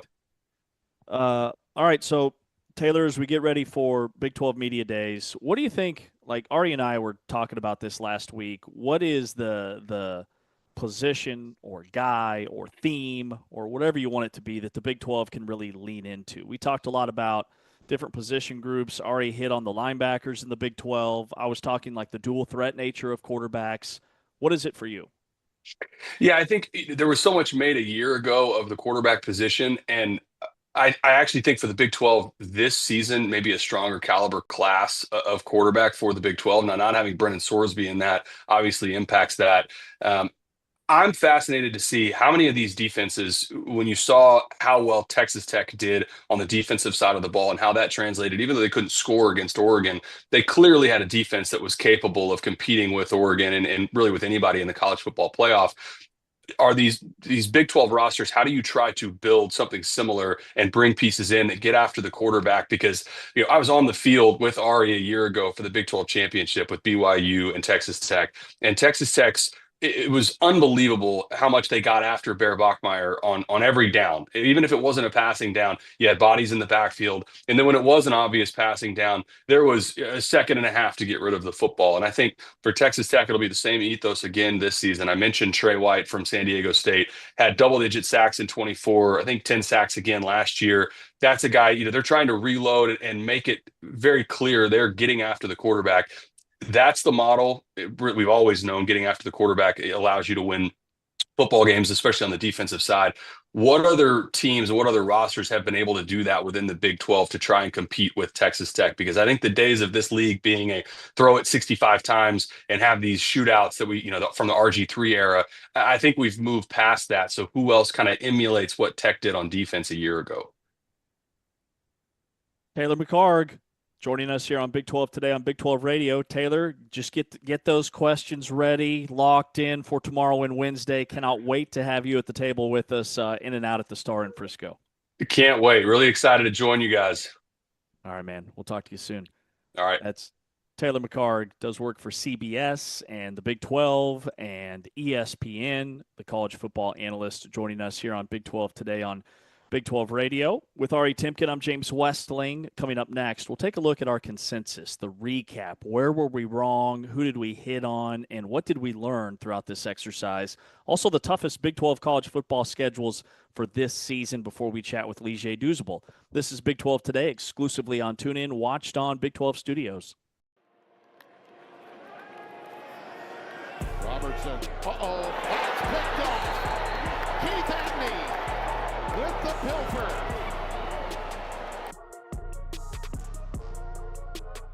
West Virginia down 2 scores. They get a reprieve. Jacob Barrick fumbles.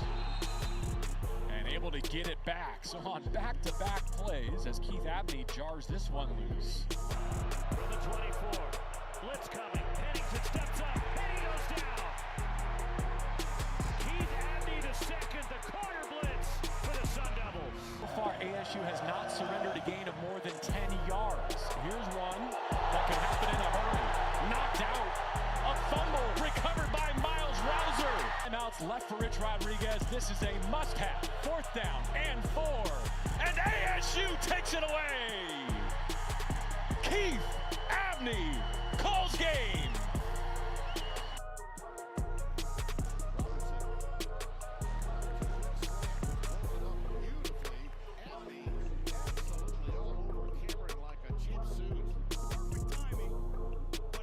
He needs 4. Handles a high snap. Lets it go. Right pylon. It is.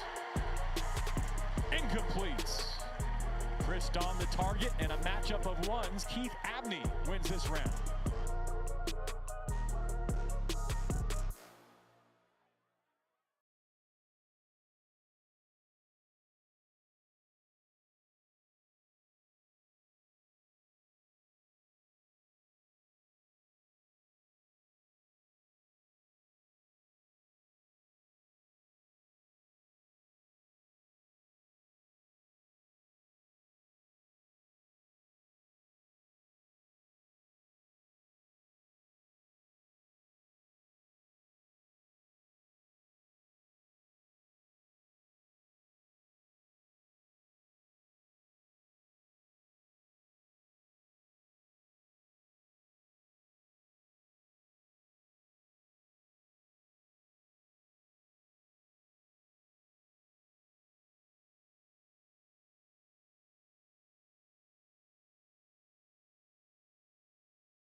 Later today is our Big 12 Today Power Hour, sponsored by Modelo. It'll be the quarterback hour at 2 o'clock Eastern, 1 o'clock Central Time with Oklahoma State quarterback Drew Mestemaker, Arizona signal caller Noah Fafita, and BYU's Bear Bachmeyer.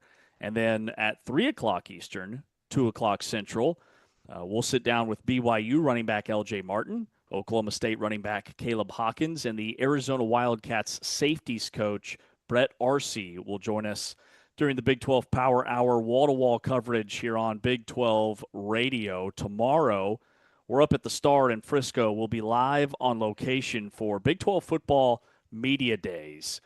We've got Lige Douzable, the former NFL defensive lineman, All-American defensive end from UCF and ESPN/CBS college football analyst at the top of the hour. He'll be doing stuff tomorrow at Media Days for Big 12 Studios. You're watching us there on the Big 12 Fast channel. So the NCAA president, Charlie Baker, who doesn't take to the podium often, but when he does, he says things like this. We've seen conference realignment in recent years really reshape the map of college football, especially. You got teams in the East now playing teams in the West they would have never played before. You got teams in the Southeast traveling all the way to California for games. Do you get a sense whether we're nearing the end of realignment or not? You know, the real question there is,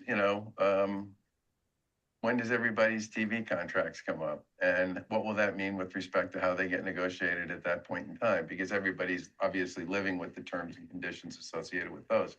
I will say this, that most of the conversation I've heard among schools, at least at the Division I level, is whether they should try and figure out some way to create a more regional approach to sports other than football, right? Because football is, depending upon the conference and the league and the program, somewhere between 11 and 14 games in a season.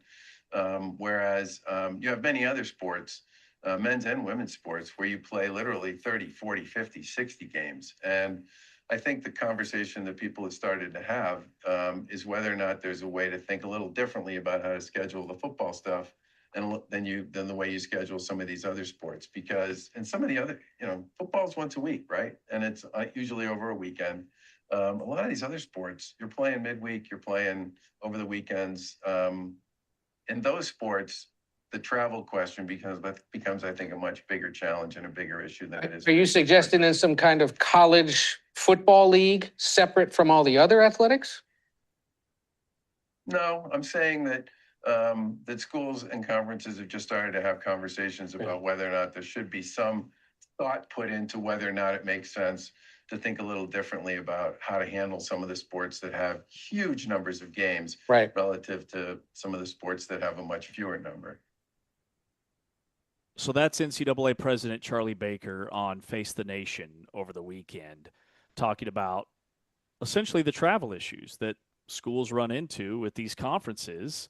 And later on during that clip, he notes the Big 12 when talking about some of the leagues and having schools in Arizona to the mountains of West Virginia. But then there's the idea that these conferences would work together. I guess I'm very confused about what that would mean, like for basketball, for instance. You only play 18 games. Is he suggesting that you play 8 games from the Big 12 and 8 from the ACC? There's a lot to unpack there. It's a great idea, but I don't know how it comes to fruition. No, I mean, it's sort of an interesting answer, non-answer to the question on,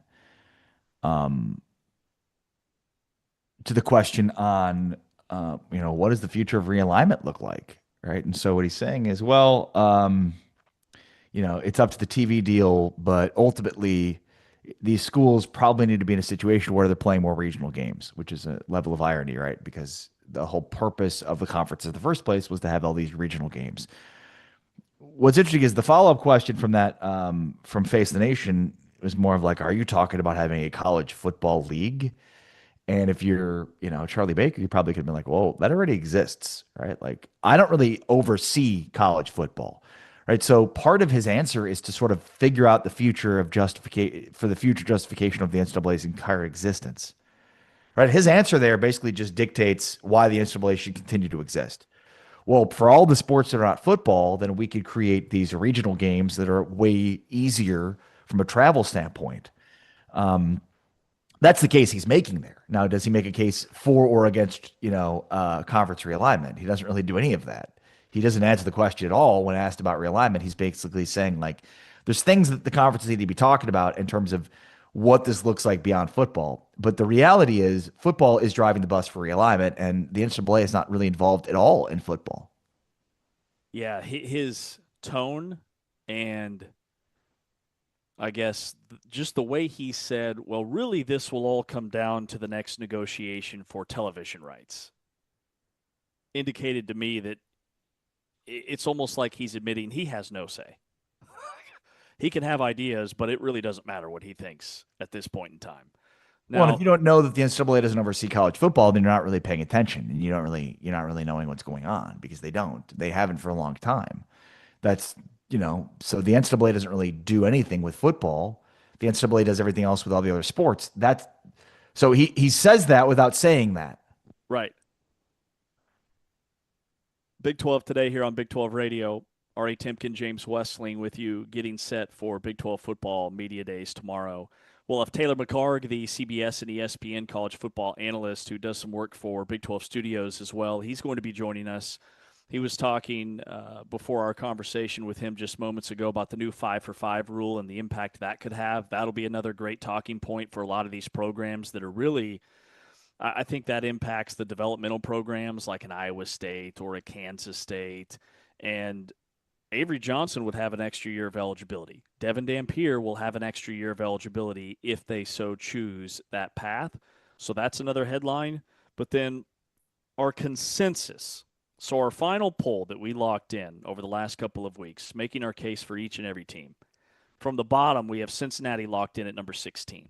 Iowa State at 15, and then it goes Kansas, UCF, and Baylor to round out the bottom 12. We have West Virginia at 11. We have Colorado at 10, TCU 9, Oklahoma State 8.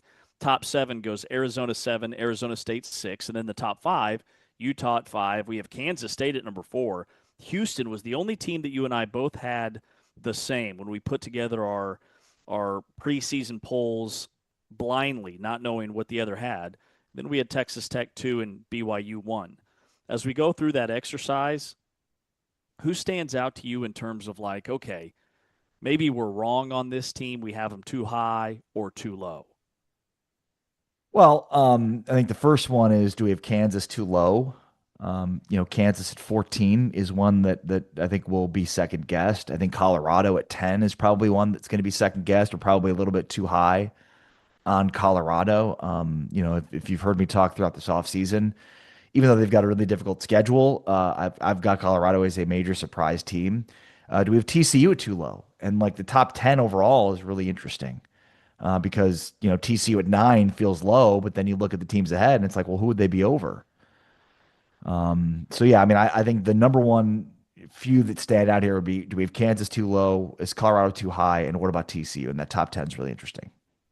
And those two teams like Colorado and TCU correlates directly with Brett McMurphy's toughest schedules. So he's got the toughest 2026 Big 12 football schedules. He has Colorado number 1, the toughest schedule in the league. TCU number 2. And then I think for us it checks out with Cincinnati at 3, Baylor at 4, and he's got BYU and Oklahoma State rounding out his top 5, tied for 5th. So like for Colorado to finish 10th, and be a bowl-eligible team because based off of last year's standings, that's where that 10th place team would be a major breakthrough for Coach Prime. Yeah, no, I mean, Colorado is only one of 5 programs nationally that plays 11 Power 4 opponents at Georgia Tech and Northwestern, plus 9 league games. They host 4 of the Big 12's projected top 5, Texas Tech, Utah, Kansas State, and Houston. So, I mean, that's a ridiculously difficult schedule. And then this is 2 years in a row where it feels like TCU draws the short end of the stick because McMurphy has them as the second most difficult schedule because they face the top 4, all of the top 4 with Texas Tech, BYU, Utah, and Kansas State. 3 of those are in Fort Worth, and then they play, of course, North Carolina and Dublin, and then close out the season with Texas Tech in Lubbock. I also think Oklahoma State has an extremely underrated, difficult schedule too, to me. And this is one that I think McMurphy misses on. And then Arizona State is another one that I think McMurphy probably underrates here. Because like they play at Texas A&M, they play Kansas the following week. It's not necessarily who they play, but it's when they play them and where they play them. Plus they play Tech, BYU, UCF, and Arizona on the road. UCF's always a tough road spot. So I feel like Arizona State has a difficult schedule too. That's probably underrated. Same on Arizona State. Arizona State was a team that, like, when we were putting together our poll, I had really high.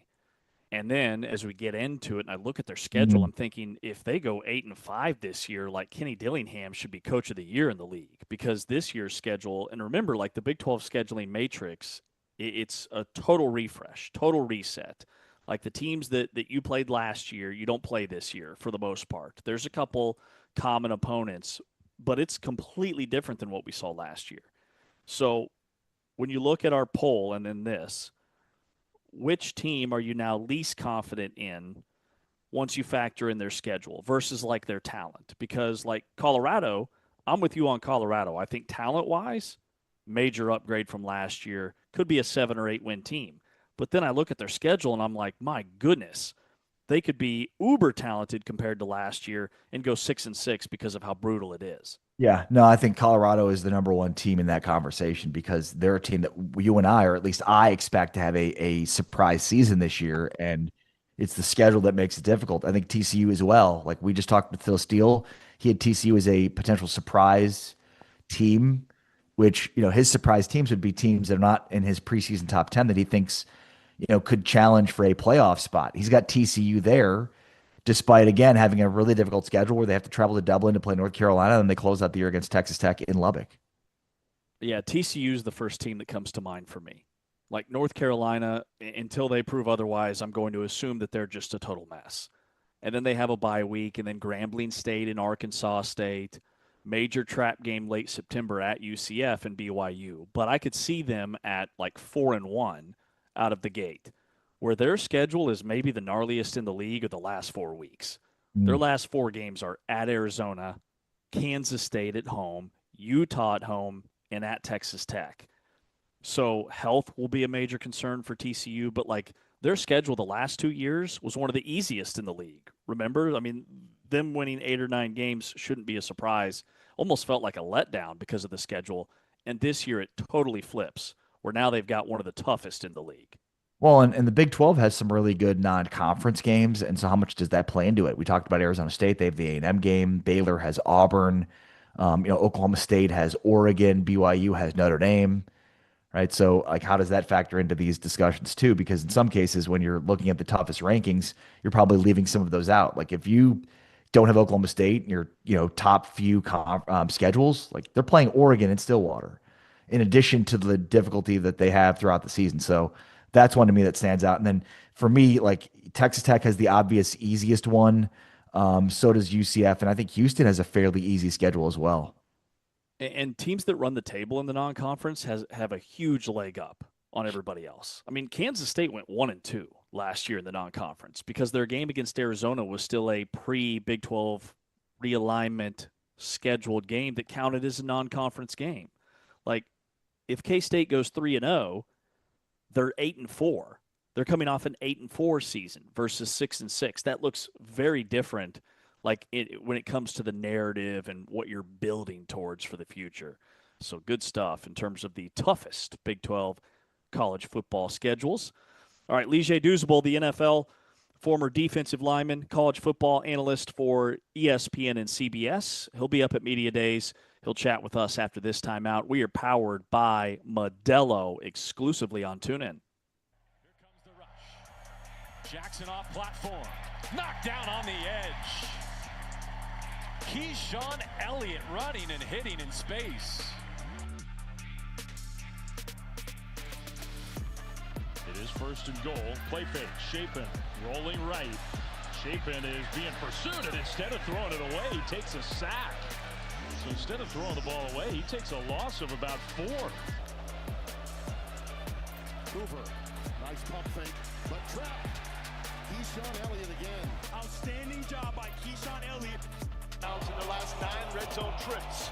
Connors gets the pitch. Nowhere to go. Nowhere to hide. Swallowed up by Keyshawn Elliott. Second leading tackler on the team. That's number 52 on the year. They take off. Jackson rolls their way. Hit as he throws. And these Sun Devils, they are hitting tonight. No gain there. 2nd and 10. Sprint roll. And a sack. Keyshawn Elliott had Scotty Fox Jr. roll right to him.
Big 12 today here on Big 12 Radio, brought to you, the full-time fan, by Modelo, where there is no off-season. The off-season only means research, and we dive in over the next couple of days at Big 12 Football Media Days.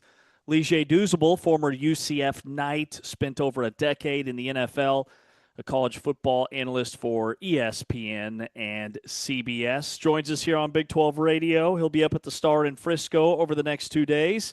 Lige, outside of this conversation happening right now, what's been the highlight of your summer? How are you? Hey, I'm doing great, James. Obviously, I just had my birthday not too long ago, so that was a pretty big highlight, the big 4-0. And then obviously the World Cup, man, going on right now. It's been amazing. Not sure if you and Ari are into soccer or football, as they call it around the world, but man, it's been a great sporting event. Ari's rocking his Team USA jersey today. Not into it. We're locked in. We're ready. I love it. I love it. Big game today. Huge, massive, ginormous. Lige, when it comes to Big 12 Media Days, over the next couple of days, what's the biggest storyline to you? To me, it's definitely going to be Texas Tech and Joey McGuire when he gets to the press conference and trying to figure out their quarterback situation right now. Will Hammond, from reports that I've read, seems like Joey McGuire said he might not be cleared till August 21st, which doesn't give you a lot of time to prepare for week one. And he's saying he thinks the earliest he could come back is potentially week two. So does that mean Kurt Francis, a transfer from Tulsa, gets the start? Because going into this, everybody was thinking he was probably going to be quarterback 3. Now there's a real legit chance that he starts. So I think that's the biggest question mark. And then where is Will Hammond at medically? Where is he at health-wise? Because after that week 2 game is a massive game in the conference, Texas Tech versus Houston. So I think, to me, that the elephant in the room is when Joey McGuire and Texas Tech show up, what is their quarterback situation heading into the season? Where are you on your alma mater, Lige? I feel like I'm a little bit more optimistic than most are on UCF this year, but where are you on them? I'm right there with you, Ari. Now, this is not me being a homer. It's just having talked to people that have been close to the team, having been around the team. Alonzo Barnett, I know there was a lot of questions about him coming into the season. He missed all the spring practice with an undisclosed injury. But from everybody I've talked to, I believe he was at the Manning Passing Academy. He looked good throwing the football. He's been able to work out in team activities, trying to get that timing down with receivers. And he seems like he's going to be full go as we get closer to fall camp. Now, that'll be a question we definitely ask Scott Frost this week at Big 12 Media Day. But the one thing that hasn't been talked about enough with UCF, and it's probably because Scott Frost is so synonymous with having explosive offenses, is that their defense is really good. And they got a lot of pieces coming back. Now, they lose 2 edge guys to the NFL, but there was really good depth in that defensive line. And all those guys, for the majority, are coming back. Lewis Carter, the linebacker, Jaden Bellamy, the corner, Antoine Jackson. There's a lot of experience on that team and Alex Grinch's defense. That defense was a top 4 defense in the Big 12 last year. Majority of those pieces come back. I'm excited to watch that defense play this year for UCF. So last year, you had breakthrough teams with Houston and Arizona, both teams that won 4 games the year before. For a team to break through this year, is UCF at the top of the list, or is it somebody else that's kind of following that same path with like a guy that's going into year 2, like a West Virginia, or even a newcomer like Oklahoma State? Well, my question is for you, James, what do you consider a breakthrough? Because to me, last year, Houston and Arizona became dark horse teams, not just to compete in the conference, but almost go to the conference championship. So when you say breakthrough, are you just talking about a team that comes out of nowhere and wins like 5 or 6 more games than they did the previous year, or a team that has a legit outside chance to go to the Big 12 championship game? No, the first one, exactly. Like Arizona and Houston go from 4 wins to 9 and 10. Correct. Yeah, to me, it's Oklahoma State. And me and you have had the privilege of calling a lot of North Texas games where Eric Morris came from. He literally brought, Deion kind of kidded a few years ago that he was bringing his luggage with him.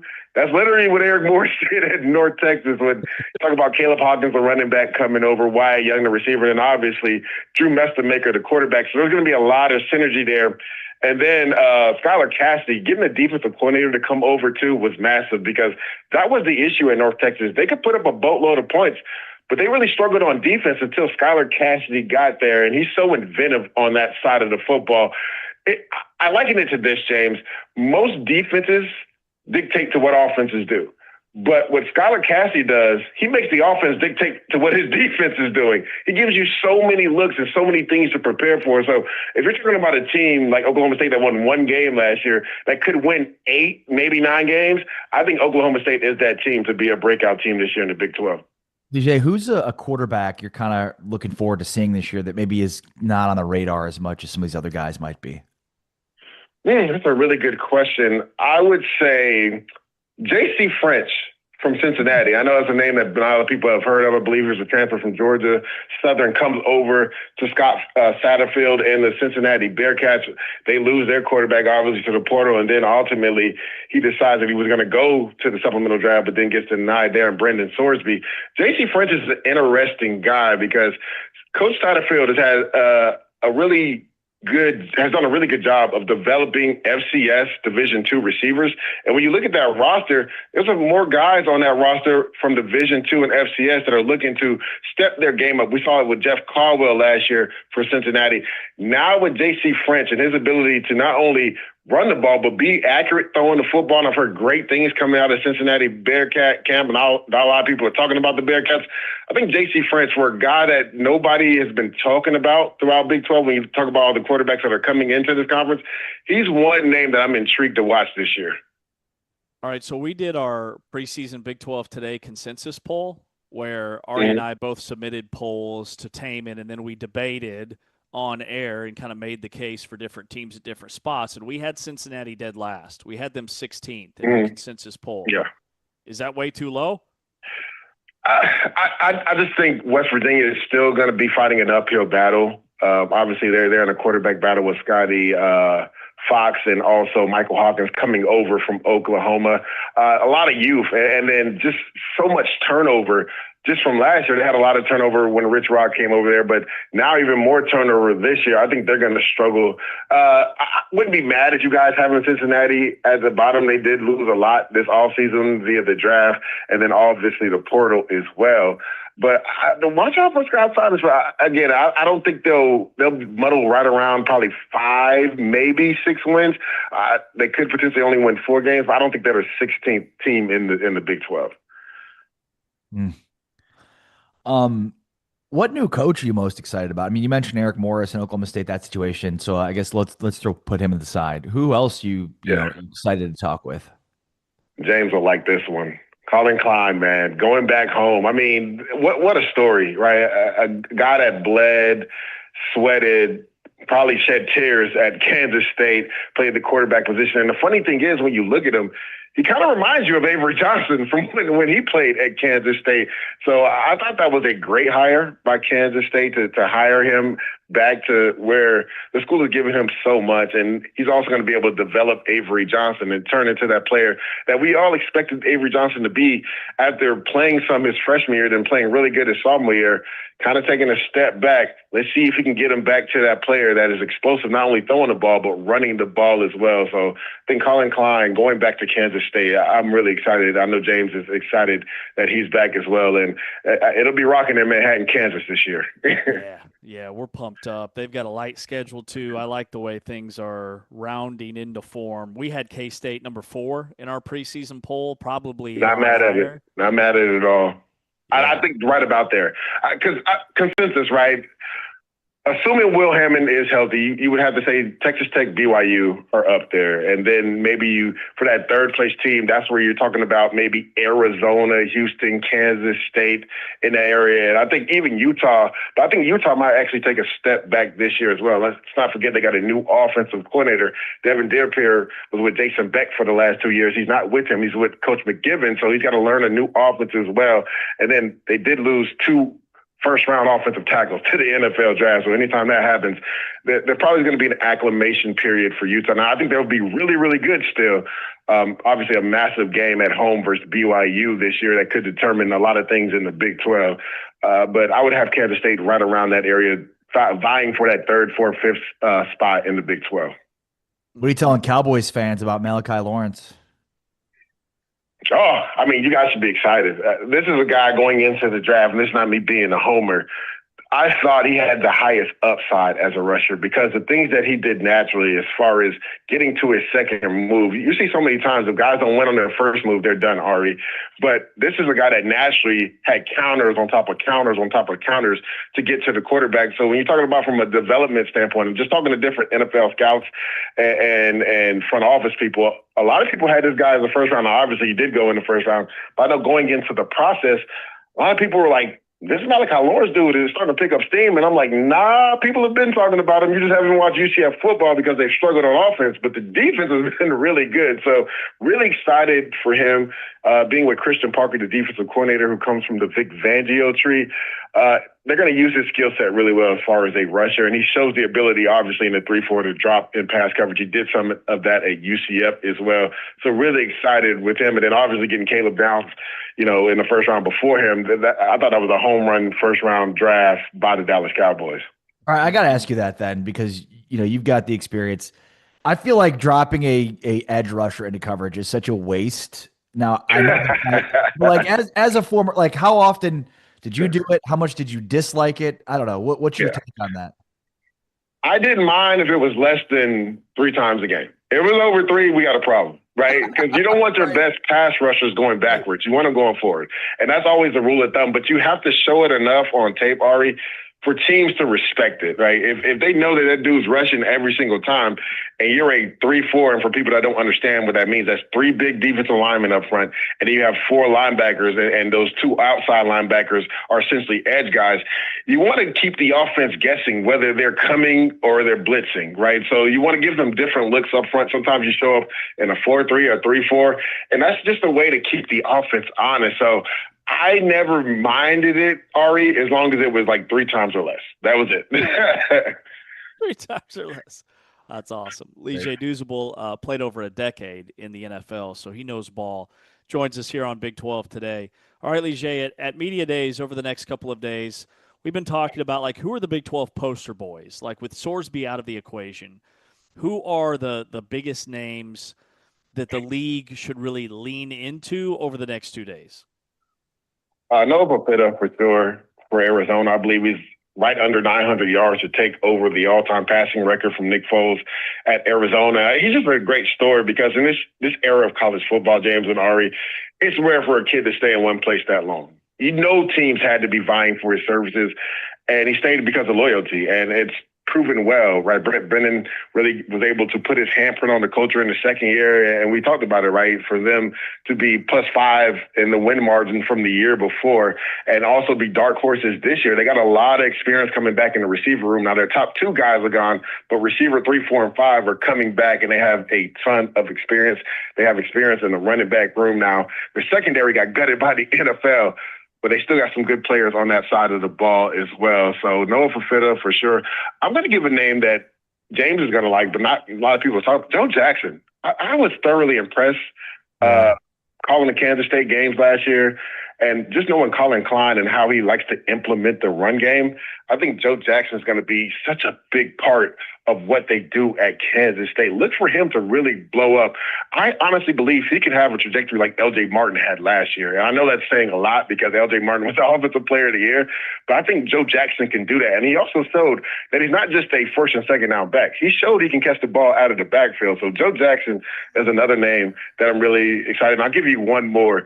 Arizona State receiver Omarion Miller, who transfers from Colorado, led the Big 12 in yards per catch. I think he averaged around 18 yards per catch.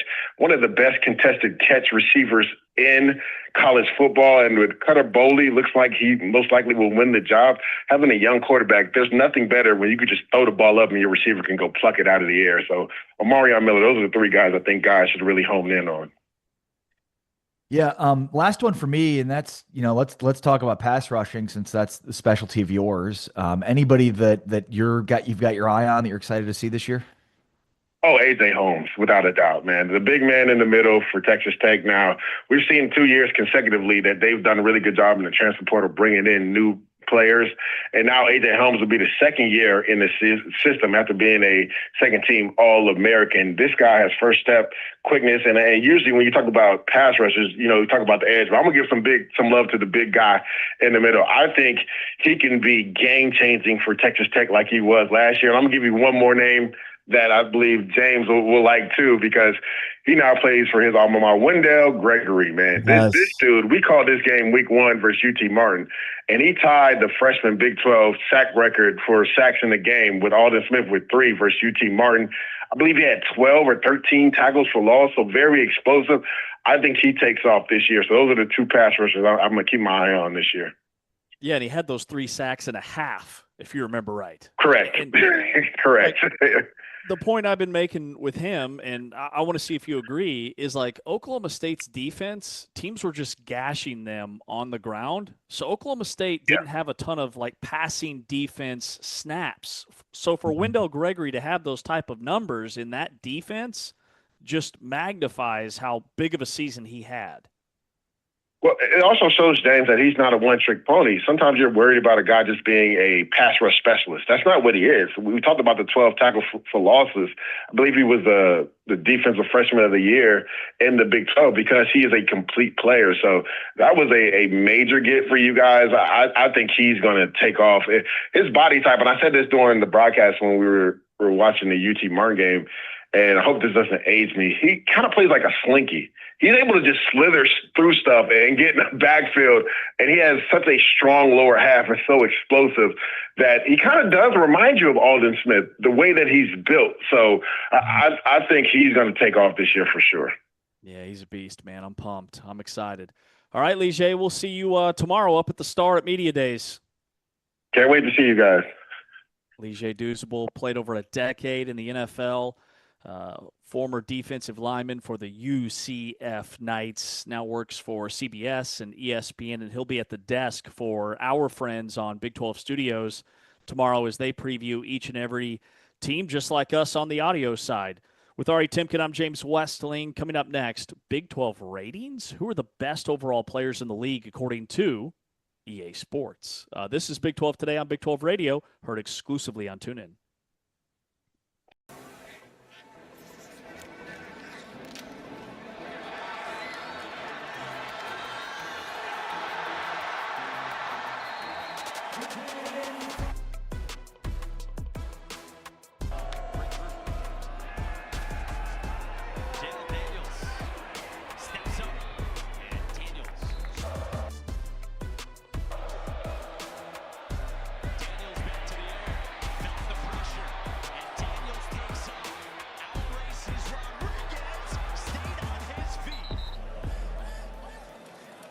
Quarterback on a run through the right side, Isaiah Marshall.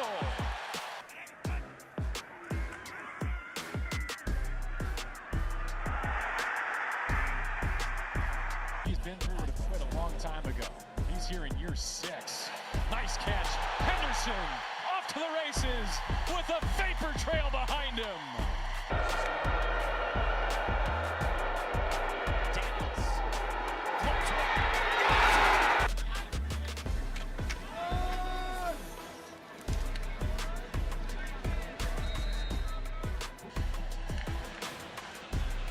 Pistol, QB keeper again, using over the right side.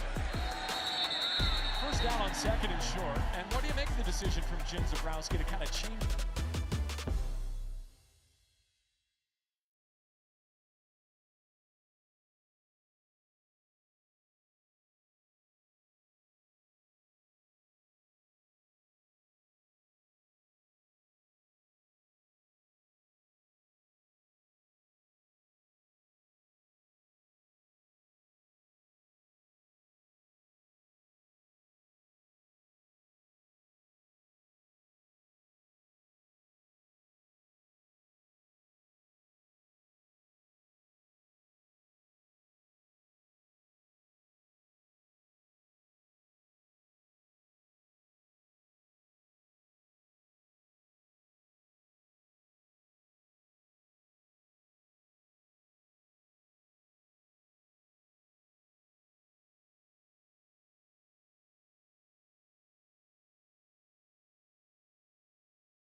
Big 12 football media days presented by Monster Energy tomorrow at the Star in Frisco. Join us at 8 o'clock Eastern, bright and early, 7 o'clock Central for our 2-day wall-to-wall media day coverage. There are 8 teams on deck tomorrow and then 8 teams on Wednesday. And tomorrow we'll get Texas Tech, Kansas State, among others. He's Ari Timken. I'm James Westling. T-Chain's producing on the audio side exclusively on TuneIn. Anthony Smith is behind the camera on Big 12 Studios. Lige Douzable, former UCF defensive end, played over a decade in the NFL, was our guest just moments ago. He's fired up for media days. He'll be at the desk for Big 12 Studios. He's really high on Kansas State. He's also, so that's the second person today that has been really high on UCF as a dark horse contender. Phil Steele likes UCF. Lige likes UCF, bias set aside, of course. So now I'm really concerned that I've completely missed on West Virginia as being my dark horse sleeper team this year, and that it's going to be the Knights. I told you that from the start, right? Like the two biggest differences between the way that West Virginia and UCF built, are that UCF is doing it with guys that are kind of 1-year stopgaps, whereas West Virginia is more of a long-term investment, which I think the West Virginia play with, 2 to 3 years with the guy is probably the better play. But my question is, if your guy blows up this year, are you able to keep him? Do you have enough money to keep him? Whereas with UCF, it's like if they blow up this year, awesome, then they'll go to the draft. So I feel like UCF built a better team from a personnel standpoint to win this year. West Virginia's got one that's more probably built to win over multiple years, but yeah, and then UCF to me has a better starting point, but we'll see. There's good reasons for both. Well, one thing that Phil Steele really couldn't answer was, is there enough data to determine which is the better path? Bringing in experienced, older, 1-year stopgap type transfers with a ton of snaps under their belt versus the 4 and 5 stars that maybe didn't pan out at their first stop. And he kind of leaned towards the experience piece, which is what Texas Tech has done the last 2 years. It's what UCF has done this year. It's what Indiana did, who won the national championship. So, if that's the formula that's better served to win right away, I would say it's UCF. I would say it's Houston with the experience that they brought in with their portal class. I would say Arizona brought in an experienced portal class with a lot of snaps under their belt. And then on the flip side, the teams that brought in the more unproven guys, BYU, even though they only brought in a dozen guys, most of those guys like Kyler Casper, among others, are guys that were former 4 stars. And Walker Lyons at tight end is another example of a guy they brought in that had a high recruiting star but didn't see the field a ton in their first stop. Well, and look, there's going to be teams towards the bottom that are going to finish better than expected and vice versa, right? So the key is to figure out from the Colorado, West Virginia, Baylor, UCF, Kansas, Iowa State, Cincinnati group, which of those teams will actually end up finishing towards the bottom. And then of the BYU, Texas Tech, Houston, Kansas State, Utah, Arizona State, Arizona, Oklahoma State, TCU group, who finishes towards the bottom that is expected to finish towards the top. And look, we go back in history and there's probably some indications based on how you build your roster. And then there's probably some areas that are blind spots for us. Look, this is the optimism season. This is the season of optimism, and media days is the king of it in terms of selling optimism. Everybody's optimistic. Nobody's lost a game yet. Everybody's shored up their holes, and they figured out their biggest weaknesses from last year and have those fixed. You can do that even more so now in the portal, and quite frankly, I'm sure teams have a better sense of where their blind spots are and where they were bad last year, maybe haven't improved enough based on the portal too. It feels like teams probably have a better sense of where they are through the portal, have a better sense of how they could fix things through the portal. But then, of course, you get to the season and you don't really know because guys you expect to have really good years may not, and vice versa. The other thing that this time of the year just completely overlooks are, because it's an unforeseen circumstance, what injuries are going to occur. A lot of injuries play a massive role in how a season is determined. Colorado had the most injuries of anybody in the league. West Virginia had the second most like projected starters that were injured. Remember, they played both of those teams played like 5 quarterbacks throughout the year. UCF played 5 quarterbacks throughout the year. Kansas State lost their star running back, like their sidecar to Avery Johnson, on the very first punt return of the game, week 0 against Iowa State. Kansas State lost their starting left tackle right before the season for an undisclosed like medical issue that had a major role on their season. So we can't look into a crystal ball and tell you what the injury front's going to look like, but it is maybe where we start to look at depth this time of year versus anything else, because you've got to have guys that are in position to be the next man up. Yeah. Occasionally we'll take questions from our YouTube channel. So go check out the Big 12 conference on YouTube. And in the comments there, C. Anthony 37 says, what happens behind the scenes at media days we may not know about? James, you want to take that? Ooh, behind the scenes. Okay. I would lead with behind the scenes. It is an absolute circus. You know, I think if you're watching us tomorrow and Wednesday, you will see a very unpolished R.A. Timken and unpolished James Westling, but all the players and coaches will be very polished. But behind the scenes, it is an absolute zoo. Like right before we go on the air, players are running around. It's, hey, come sit down, and bam, we're off and rolling. Where you watch it on ESPN, you watch it on Big 12 Studios, it looks like very put together. Media days is not that. The other thing that's super cool is all the players are wearing their jerseys. And so one thing that I don't think the camera can always identify is what these guys actually look like in person. And we can do our best to describe it to you as the audience, but we get a really good feel for like, okay, this guy's definitely bulked up. This guy looks like an NFL quarterback. Does that make sense? Yeah. I'd say that's fair. I also think like just try this exercise on for size. Find something that you're really, really, really into, something that's very exciting to you, and then sit there and pay attention to it completely. 15 minutes a piece for 32 different versions of that. It's the best way I can describe it. That is maybe the most difficult task that we have, because remember, there's 16 coaches and then 16 groups of players we've got to talk to. And these are things we're all very interested in, but it's nonstop, complete and utter paying attention to them without stopping. 8 days for 8 teams first and then 8 teams second. So it's just a lot of information coming very quickly. By the time Thursday hits, rather Wednesday night, we'll be brain dead. Both the two of us will be. And I'll never forget last year walking around being virtually brain dead and then having interviews to do, recapping what we just heard. And most of them, I'm like, I don't remember. I don't know. What did we just talk about? But it's a lot of fun to have everybody in the same room. Everybody's extremely optimistic, as we've been talking about, right? Like everybody thinks all of the holes they had from last year are fixed. They're going to be better. They're excited. Nobody's going to tell you obviously openly where their biggest weaknesses are, but you can identify what those are, and then they'll try to talk through and talk over those. Yeah, we're basically living in the final 15 minutes of the movie Interstellar in a whole nother dimension, because we hear stories from a player and I'll always kind of bookmark it in my brain. Man, that's a really cool story about Dom Orange, the defensive tackle at Iowa State. And then 3 interviews later, it's like somebody told me a really cool story about being 450 pounds in high school, but I can't remember for the life of me who it was. And we do Dom Orange. It was Dom Orange. We do like over 40 interviews. You said 32, right? Like the coaches for every team, that's 16 there.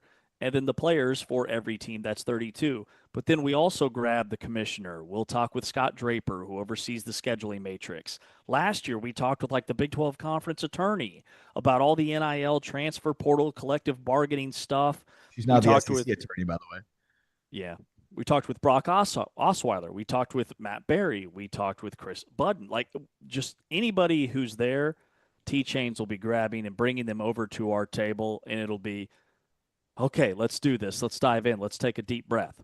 Well, look, we've been talking through many of the same storylines out of the Big 12 virtually since February, when these rosters became set after the portal closed. And and then there's spring football to discuss. And though we've talked about the Texas Tech angle and it's changed and evolved and it's been a really interesting and compelling story, like for the most part, the storylines, the teams, the coaches have all remained the same virtually since February. And so this gives us kind of the best crack at figuring out, okay, what did we learn throughout this offseason, basically since February, and what have we not learned, or what's changed, or what did we think about this player or that player that we've yet to figure out. I think those are the important things here. Is it's like nobody's played any games. There's some spring football to go off of, and certainly, quote unquote OTAs as they get ready. And so there's some information that the coaches may have that's not available publicly. But for the most part, like the information that we have is already out there. So now it's about trying to uncover the latest information that may not be out there from spring football, from other organized team activities, and what else is going on. And it is truly the season of optimism, because like core memories that I have from last year, I remember Chris Kleiman talking about how much bigger and stronger and faster Kansas State was. And he had all these really specific measurements, and it was super impressive. And then K-State was battered by injuries last season, and they go 6-6. Dave Aranda sat down at our table and said, this is the most talented Baylor team that I've ever had, the most talented, the deepest, and that includes the 2021 Big 12 championship game Baylor team. And we saw how last season checked out. So, and it can go both ways. I remember talking to Willie Fritz at Houston thinking, hey, Houston could be a sleeper team. They could be a dark horse, and they did break through. So it's always fascinating to hear from the coaches, because essentially, for the most part, unless you're like Joey McGuire at Texas Tech, the last 3 or 4 months, you've been able to really just hone in on building your roster and focusing on spring football. This is really the first, okay, what has actually been going on behind the scenes at these programs for the last 3 months. Right. No. And look, I think with Tech, what's the quarterback situation, right? And I'm sure that McGuire won't have as much information as we'd want him to have on that at this point in time, but he may have a better sense of the timeline for Will Hammond, what's realistic, how much has that changed. I don't think it's too underrated to say that very much the balance of power within the Big 12 is hanging in the balance, because, I mean, if Hammond isn't ready to go by the time Big 12 play starts, how much does that hamper Texas Tech's ability to win all of their Big 12 games? Because I think we get a sense of that's where they're going to be. And based on their schedule, they should be. But if they aren't, if they've got Kirk Francis, or who's the other one, Lloyd Carr? Lloyd Carr was a phenomenal coach, I believe, at Michigan. Yep. But Lloyd Jones the third is the Texas Tech quarterback. Not to be confused with Lloyd Carr. Or Lloyd Jones the first or second. Yes, correct. So whether we're talking about Francis or Lloyd Carr the third, it's not that, is it? It's Jones. Got it. Got to get that one. Like Landry. Yeah, I don't see this being a problem tomorrow at all. I hope Lloyd Jones the third is there, and I hope he'll be joining us. This is like Will Howard, Will Hammond 2.0. It is Will Howard, Will Hammond 2.0. And the problem is there's now Texas Tech has had to learn 4 quarterbacks. Tech, I've only got room for 1 quarterback for every team, okay? Maybe 2. In the case of Kansas, 3. 4, though, if you're Tech, seems a little bit much. We've never had to know more about 1 quarterback room in our entire lives. We can tell you everything you need to know about Lloyd Jones III. Can we just get a little bit more clarity on the Lloyd Jones III, Kirk Francis, Will Hammond situation? Plus, I think there's a Holden Phillips as well on the roster, if I'm not mistaken. Kirk Francis, his grandfather was the runner-up in the 1936 Heisman. He played at Nebraska. Don't sleep on 6'1" redshirt freshman quarterback Holden Phillips, who's from Friendship High School in Lubbock. I thought he was no longer on the roster. Could be the case. Well, according to the 2026 Texas Tech football roster page, he is on the roster. Let's go, Holden. Okay. Why isn't Holden in this conversation? Redshirted last year, played in 1 game. Now, he was the 3rd quarterback to enter that game because it was against Oklahoma State. But he completed his only passing attempt for 8 yards, while also he rushed 1 time for 3 yards. He was a scout team member. Okay, what a story that would be. You kidding me? A local kid from Lubbock? Of all Here the for names that. too we've heard throughout this entire offseason, to be the one guy we didn't hear anything about. He trots out there to take snaps week 1 against Abilene Christian. It's happening. I'm Holden Caulfield. It's happening. Real quick, EA Sports has released College Football 27. Underdog Dynasty put together a nice comprehensive breakdown of how each team rates. It's a video game, right? But these guys that put these ratings together, like there is a very comprehensive development team that essentially works with a lot of NFL and I guess college general managers and scouts. They have Texas Tech as the top team in the Big 12. Not really a surprise there. But they have Texas Tech with the second best defensive rating in the entire country. And last year, when everybody had Texas Tech like barely scraping the top 25, they gave Texas Tech like the 8th best roster in the country, basically just evaluating talent. And once again, they're right up there. So that could tell me that, man, Texas Tech's defense is not going to drop off at all. By the way, the official college football 2027 game drops on July 9th. Though some deluxe members could get it today. So it's a big deal. And it's going to have the mascot mashup too, where you have playable mascots. And I believe there's all 16 from the Big 12 in the game. So if you want to play, which I absolutely will the moment I get the game, Willie the Wildcat against Big J, boy, are you in for a treat. Willie the Wildcat's a 99 speed. Has to be. He's got real legs. He's got human legs. I don't know if you know this. Wildcats significantly faster than humans. So Well, yeah, but much rather.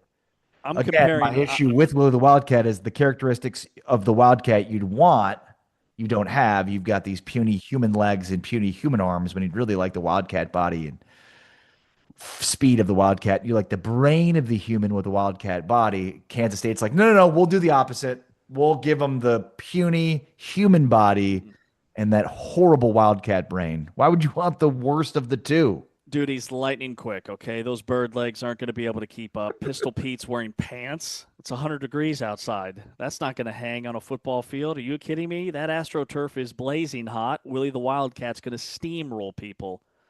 The top 3 players in the Big 12, Bryce Pollock, number 1, the corner from Texas Tech. Evan Tingesdahl, the offensive lineman from Cincinnati. And Shadray Hurst, the left guard, offensive lineman transfer from Tulane to Houston. A little surprised those are the top 3 like highest rated. I thought it'd be L.J. Martin or A.J. Holmes or even a Ben Roberts at Texas Tech.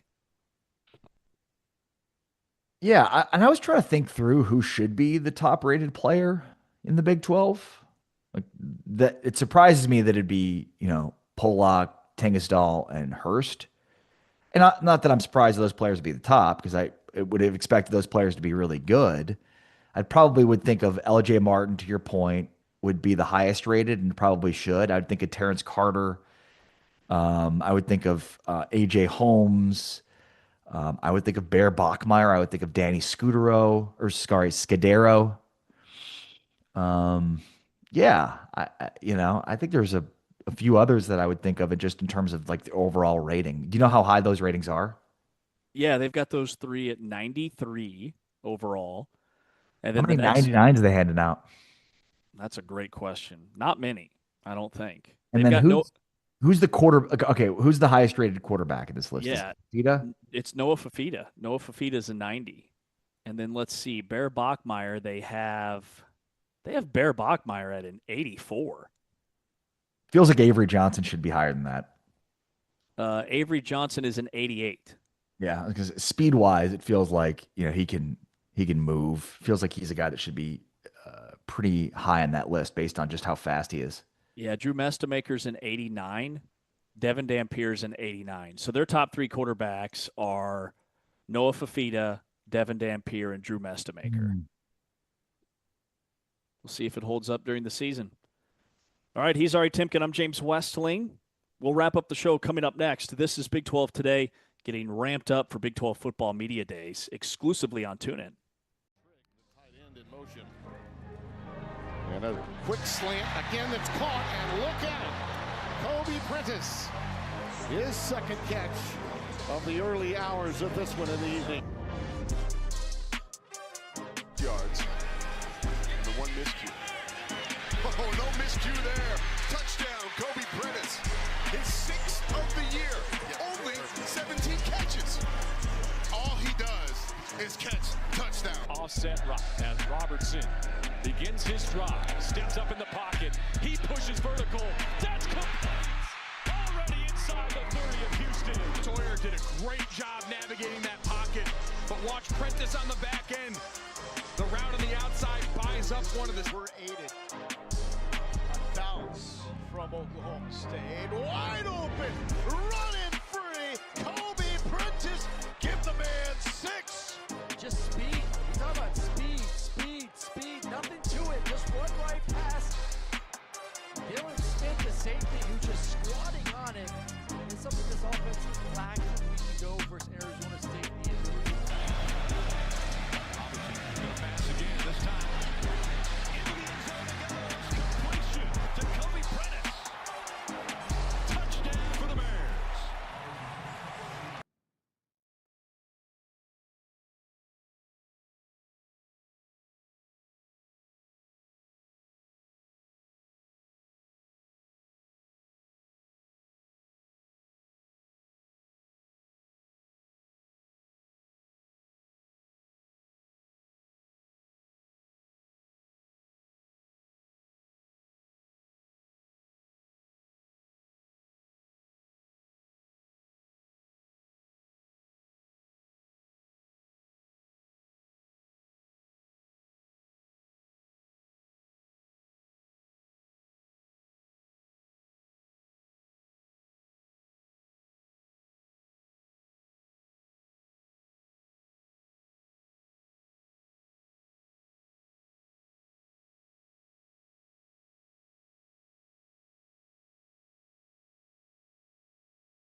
Our coverage of the Monster Energy Big 12 Football Media Days starts tomorrow at 8 a.m. Eastern Time, 7 o'clock Central.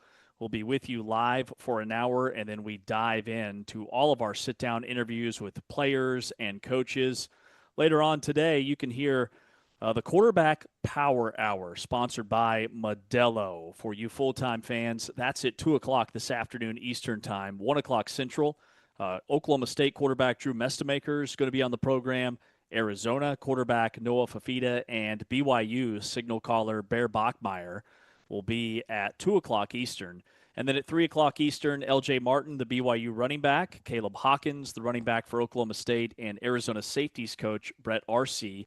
And then the Baylor AD, Arizona State AD at 4 o'clock Eastern, 3 o'clock Central. Big 12 radio, the Big 12 Conference. This is a different league all the time right here on the channel, exclusively on TuneIn. Ari, James, that is – go ahead. I was going to say, there's a quote here from Marcus Freeman that caught my eye that I just wanted to relay to you because I think it's really funny. So I don't know where you're going, but I at least wanted to bring this up before we got there. Okay. So Marcus Freeman was on the Not Just Football podcast with Cam Hayward, and his quote on recruiting in the NIL world, quote, "For us, the players we're recruiting, it's not going to be a decision based off of money, right?" End quote. The other part of this quote is they're all in the same ballpark in terms of the guys you recruit. It's not just trying to get them to understand, put money aside. Do you see the value in everything outside of football here? Because the same things at the end of the day that we're going to show young people about the game of football are the same things that the top schools in the country are going to continue to sell about their programs. So if nobody is going to recruit off of money, then who is? Right? Because we've talked a ton about Big 12 coaches saying this, and it's way more believable when it comes to Big 12 coaches, I think, because Big 12 coaches don't have the same money that, say, a Notre Dame or a SEC or Big 10 has. But it's just funny because it feels like all we hear about is how much money is dictating the market. At the same time, nobody's recruiting off of money. It's really weird, isn't it? It's a great point. Now, how can both of those things be true? I will say, like, Marcus Freeman is an incredible leader.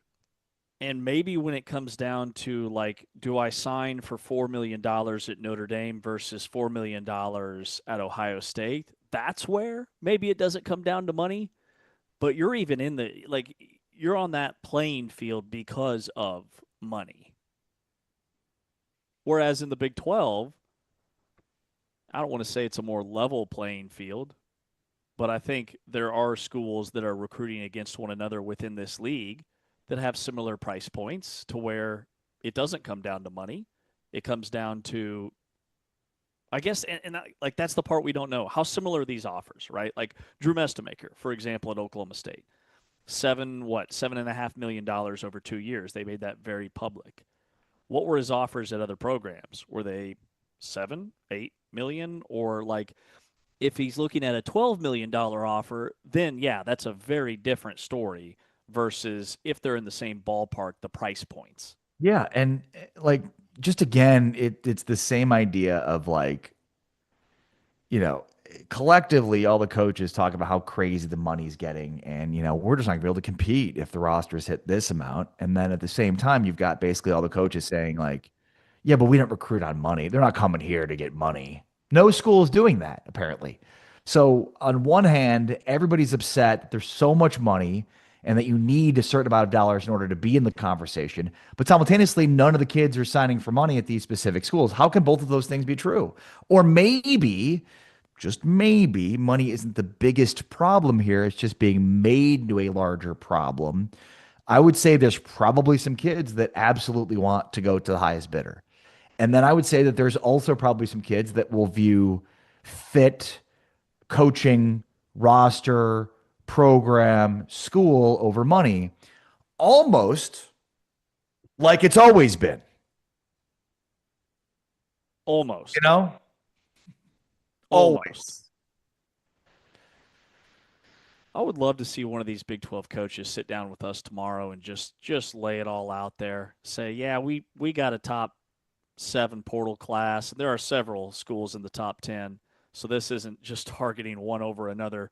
Yeah, we bought all our transfers.